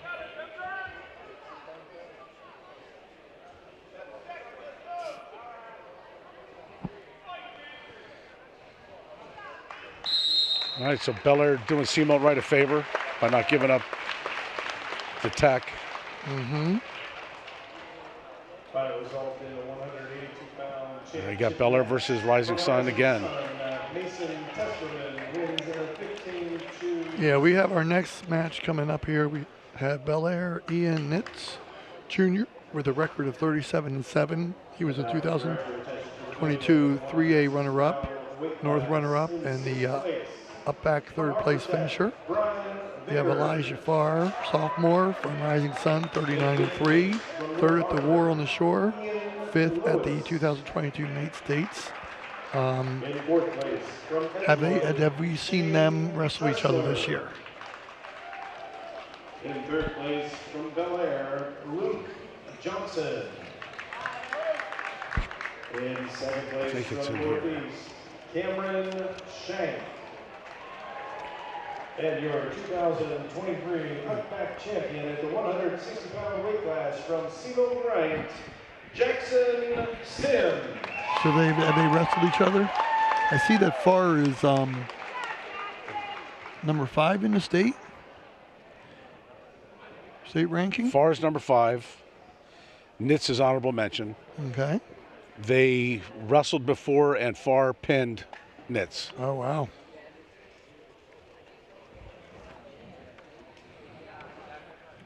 So, in knowing that, how do you go in this match with your Nitz? Do you go in with a more of a defensive stance? Just be smart. I mean, it's the end of the day. You just want to win the match. You don't need the bonus points. They don't help you any. You've already got the team race in hand. But this Farr kid, I mean, he's kind of, I think he's deceiving. I think he's only a 10th grader. And that's an upper weight, you know. That's a big weight for a 10th grader that's having good success. So I see as you get up in weight classes, the weight difference jumps more dramatically.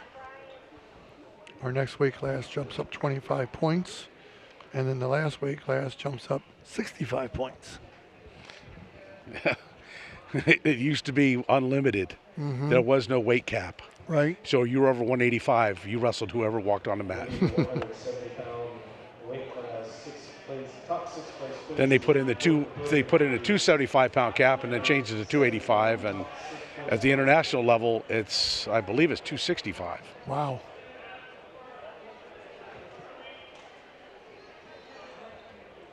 Now, is there a reason you think they don't do unlimited anymore?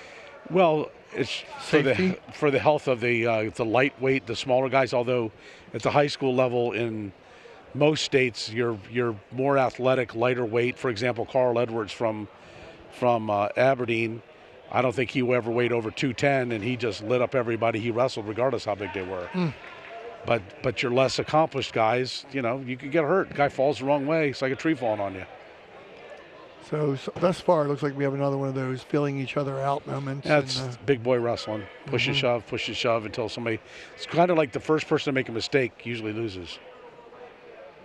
And the referees call the match differently. Technically, they're not supposed to, but they do, because there's a level of expectation. And these guys are just not, their body mechanics aren't the same as the little guys. They're physically not capable of doing things the same way. All right, first period is over. No score. Coin toss goes to Bel Air. Bel Air defers. Farr takes bottom. And I would expect that there. When you talked about deferring before, you know, it's 0-0. Right. So no need to have to be aggressive right now with something, but you may need it more in the third period. And they couldn't have expended too much energy with the way they just kind of, there you go. Well, picking people up and bringing them down, there's your energy. You can feel it leaving.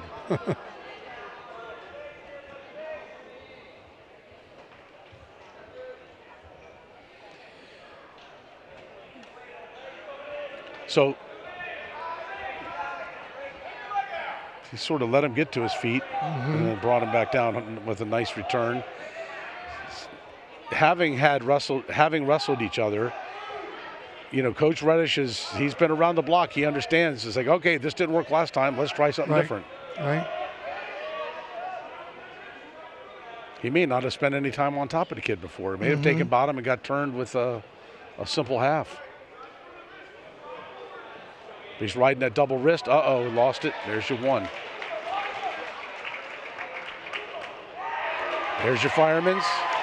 Now he's on his back, almost. Clears that leg, you can get around to the side. All right, no back points.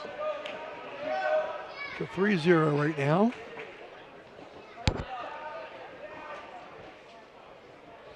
See a nice setup for a fireman's carry. Dumps him right to his back.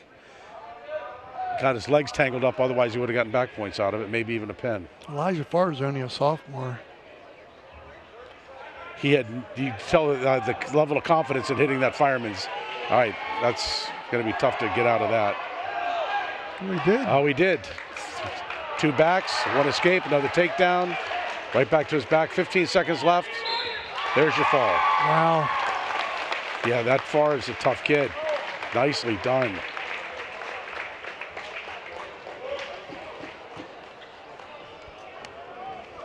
Looking at Rising Sun, they do have some young participants. To replay here. Yeah, fireman's carry right to his back. Yeah, he likes that move. You can tell he's hit it 2 or 3 times.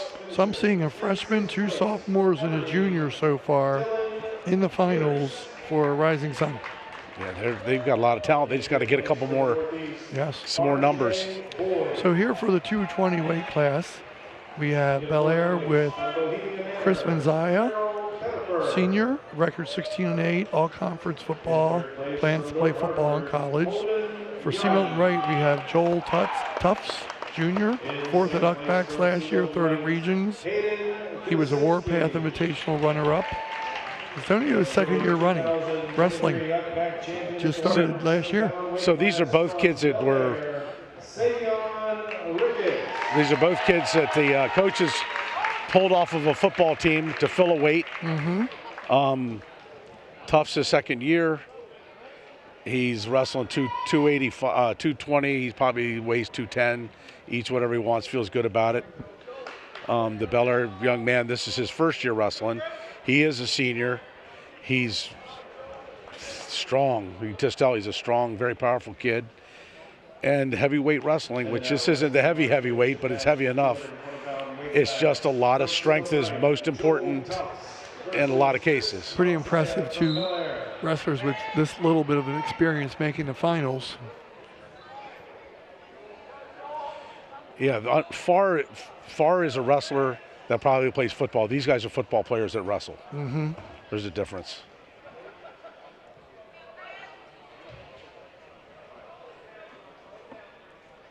Bel Air kids keeps his hands back. Needs to keep them out front. And there's 2 for C. Milton.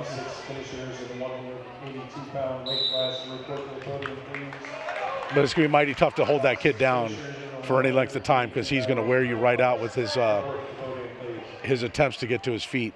It's like trying to ride a wild horse.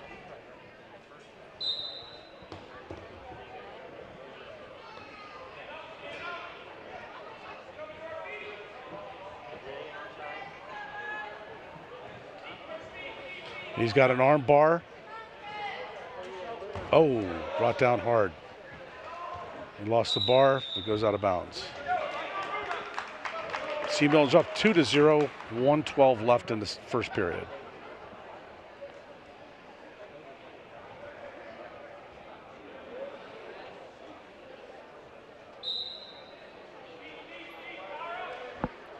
So I noticed there he put his hands one way and then he hurried and switched them another way. Is that kind of a little deception there? I just think it's what he did. I don't think there was a whole lot of thought put behind it. Okay. I can tell you that you don't want your hands on the mat. If your hands are on the mat, they're not on the man, and that's not a good thing. And now he's outside the leg. That makes it easy to get turned with a half. This is just sort of rookie mistakes that you learn from doing and getting hammered for it. But Tufts isn't able to take advantage of it either. He doesn't recognize. Now you got a far cradle. There's back points at least. Oh, he's probably going to get a stick.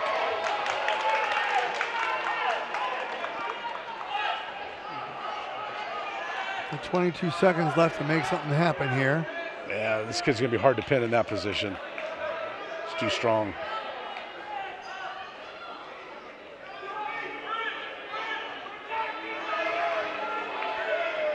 Five seconds.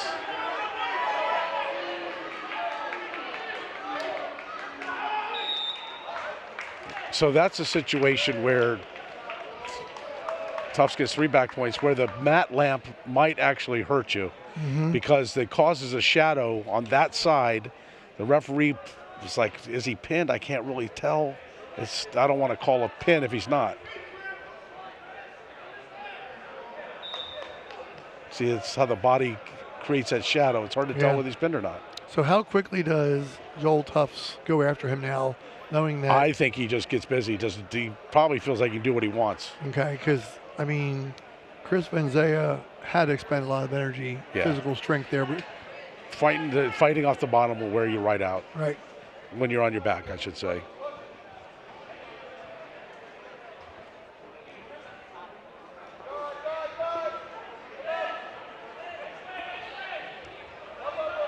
He's got that whizzer. The whizzer's when you overhook the arm to neutralize a move, but the lack of experience. Wasn't quite able to finish that off. He got a bloody nose. Yeah, maybe both of them. Yeah, it's somebody'd really like a drink of water. And maybe a cushy chair. It's one thing about having all that muscle, it gets tired faster. Good close-up of Coach Reddish there.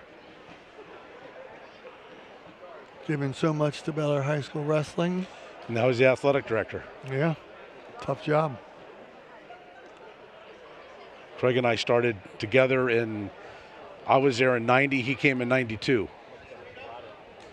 Craig and I were both physical education majors at Towson University together. We actually took some classes with each other. Oh, yeah? Hung out and ate lunch with each other. Back when we were young.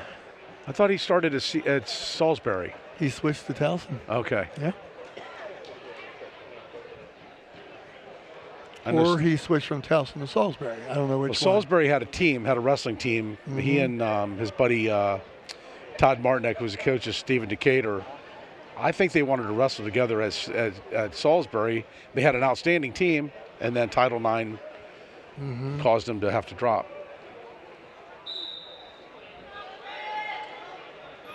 $5-0 Tufts with 1:14 left in the second period.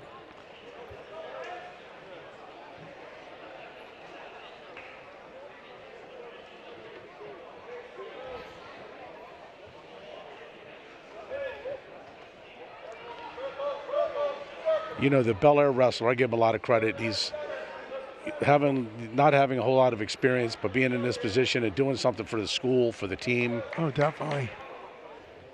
And you see it almost every year with every program. They wind up having to find somebody from somewhere to say, do the best you can. I mean, I am 59, but if I would have been put in that position, I'd be in physical therapy for 6 months now. That's how I got into it. I got dragged out there off the football field. Another blood incident. Injury timeout. The blood time, they got plenty left, 4:15 plus. You would hate to see a match have to end this way, though. Yeah, believe me, it'll never happen. I've seen kids get both nose plugs, both nostrils plugged, pre-wrap around their head, and then tape on top of that, then the headgear on top of that to make sure they don't come out. Wow. I had a kid at John Carroll that was a state champion twice, and both of the state championship matches, that's how he finished them. Jeez. Head wrapped up. Some people you look at them cross-eyed to get a bloody nose. Especially, it seems like people with blonde or red hair. Okay, so we are in our second to last match here. I'm thinking, per your point before, I'm thinking Bel Air's probably going to hang on to another title. Yeah, I don't think there's enough points left on the table for them, for any C. Moulton or Rising Sun to come back. Right. This is a race for second.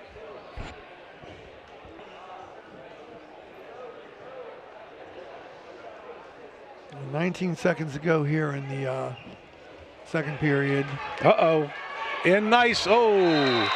He brought him down a little hard, but okay. I don't know about a slam, but that's what they're calling.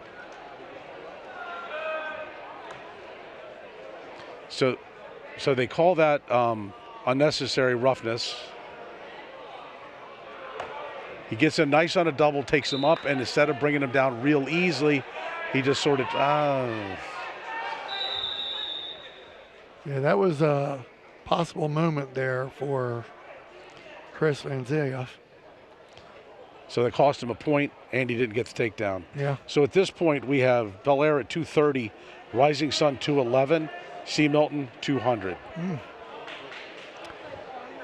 Well, C. Milton Wright could get some important points here if Joel Tufts can finish us out. So we have another little bit of time ticking off of the injury clock here.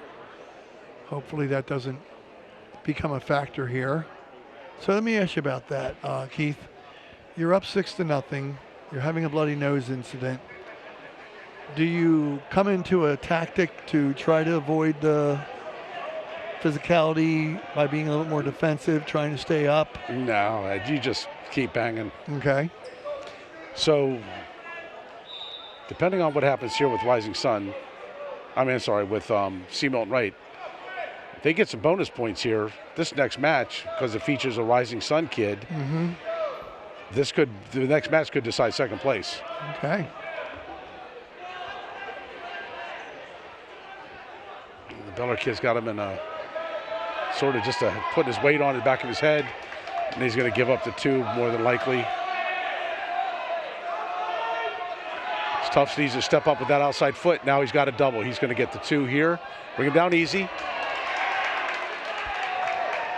Now, what was the difference between that slam and the one earlier? The how far up over the mat he was when he brought him down. Okay. The Bel Air kid had him up shoulder height or higher. Even though there was more of a thud with this one, it was basically off of one knee.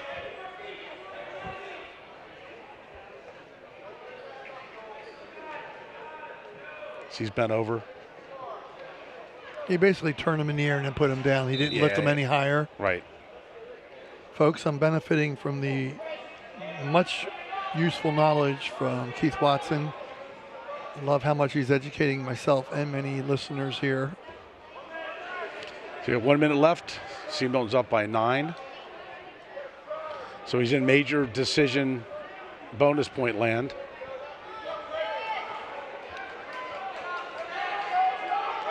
I don't know if he's got enough, let's say, knowledge to work for a tech. He's either going to just get the major or get a fall. I don't think he's.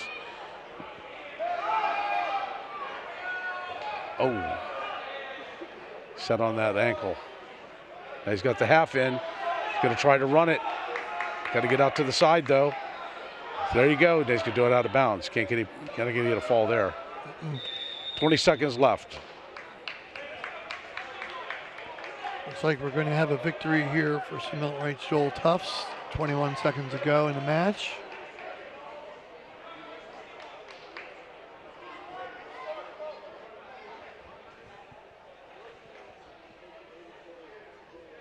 Gentlemen are both exhausted here, Keith. Yeah. You can't even just begin to understand. It's the longest 21 seconds, telling huh? you, it's not like anything you've ever done. 6 minutes of heavy duty wrestling. Sometimes you want a clock to go slow, and at times like this, you want it to go fast. It's like David Lee Roth said to Van Halen song, "Man, the clock on the wall is slow." So that was a. All right, that's a 9-1. He just saved the major decision. Wow. Let's see what that does to our team score. From C. Milton Wright, Joel Tufts wins a 9-1 decision. And now if you direct your attention to the podium. So we have a little bit of podium action going on over here again, but we are getting ready for our biggest weight class and final weight class here. All right, Rising Sun has second place locked up. Okay. It's 230 for Bel Air, 211 for Rising Sun, 205 for C. Milton, and C. Milton does not have a wrestler in this last match. In third place from Patterson Mill. Then Hartford Tech and North Hartford round out the top 5. So we got some more awards being presented here. From Bel Air, Top 6. Zengel. Injured 2023 up-back champion at the 182-pound weight class from Rising Sun, Mason Testerman. Mason Testerman getting his first place award. So we have the 285 weight class here. North Hartford's Clay Lawrence, a junior. He's UCBAC champion last year, state qualifier, Kent Holiday tournament champion 2021 and 22, MSWA fall brawl champion, Tomahawk dual upperweight MVP, plans to play football and wrestle in college. From Rising Sun, we have Thomas Whitehurst, sophomore, coming in at 19 and 14.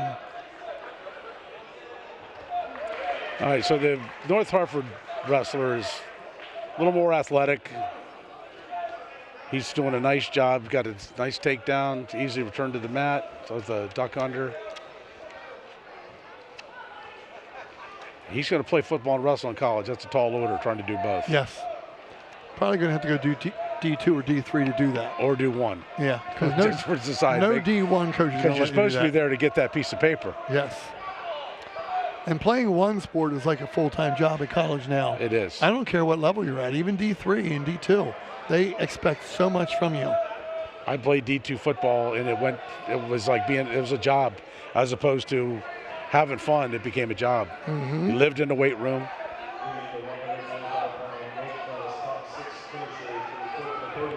So Clay Lawrence is ranked number 21 in the state. I think this is our second North Hartford wrestler we've had in the finals today. Yeah, him and Cruz Cepedes. Got that bar and a wrist, and that may be all she wrote. Yeah, he's going to have a tough time getting off that bottom. Yeah. Got 31 seconds to fight him off. Got the half in. He's going to change sides, gets hips all the way over, chest on chest. That's it.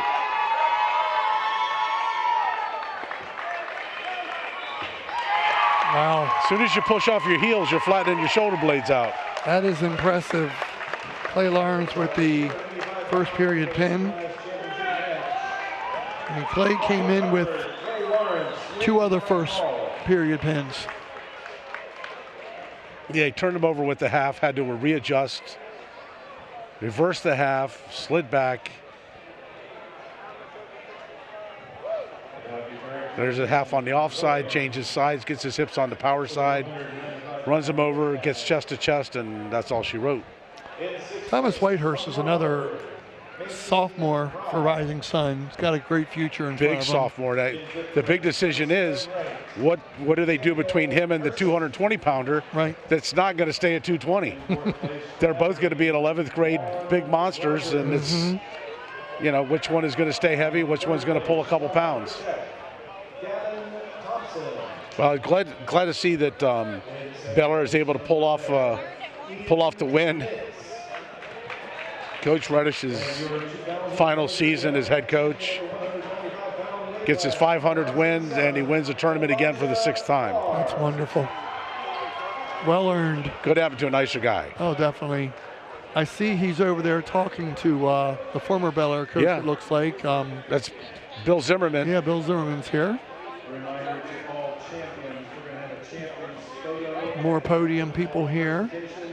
So we will hopefully keep on long enough to see if they present the team plaque as the fans file out here.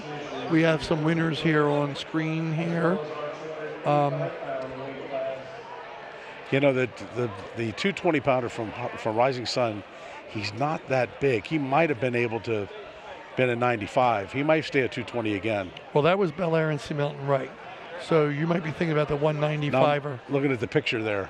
Yeah, but isn't that Elijah Farr? I thought he was a 220. No, he's 195. Okay. So he might be able to slide up to 220 next year. Right, I was confused. And keep the other gentleman at 285. Yeah, I had him backwards. But still, what a good future for their two upper weight classes next year. And when you have a kid like Tyler Garvin, who's doing the things he's doing and bringing the attention to the program that he will by being on the national stage and being a national champion, and you know, we can't do it's just going to help. They're just going to keep moving forward. Well, we have a lot of young champions here today, Keith. We have Kane Desch, sophomore for C. Milton Wright, in the 106 class. In the 113 class, you have a junior, Tyler Garvin, who will be returning. The 120 winner was a sophomore from C. Milton Wright, Mitchell Wynn. And the 126 was a senior for Hartford Tech, Logan Barkey. For 132, you have another senior from North Hartford, Cruz Cespedes. You have a 138 class. You have the winner was another freshman, Rising Sun Zach Garvin. And then 145, a sophomore from C. Milton Wright, Devin Sweeney. 152, we have a senior from C. Milton Wright, Brody Zumbabno. And then 160, you have a freshman from C. Milton Wright with a pin, Jackson Sims. 170, senior Xavion Ricketts. And then 182, you have junior from Rising Sun, Mason Testerman, another Rising Sun person. 195, you have Elijah Farr, sophomore from Rising Sun. Then you have 220, junior Joel Tufts from C. Milton Wright. And then 285, junior Clay Lawrence from North Hartford. All right, it looks like we're Edgewood coach Ken Ewers, who's also the tournament director, is trying to position all the champions for a champions picture, which is going to come in mighty handy next year when you put together your program for this event. Mm-hmm. Everybody loves the champions picture. Top 6 place finishers report to the podium, please.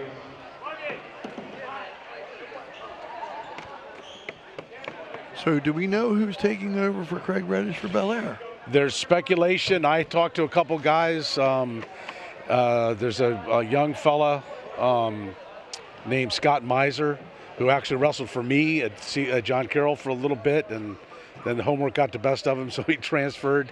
And he knows the sport. He's a good kid. He's worked with these guys. He comes from a long background of wrestling with his dad. His dad and uncle both wrestled for Edgewood. One was a state champ, the other one was a state placer, and they were both referees. So he knows the sport inside and out, and he's a young fella, got a lot of energy. And he's got good support having Craig as the athletic director and longtime assistant coach Matt Michael, who was another kid that wrestled for me when I was with Craig at Bel Air. He'll probably stay around another year and help Scotty out with back office support. Most people don't realize what you see on the mat is only about a third of what makes a good program.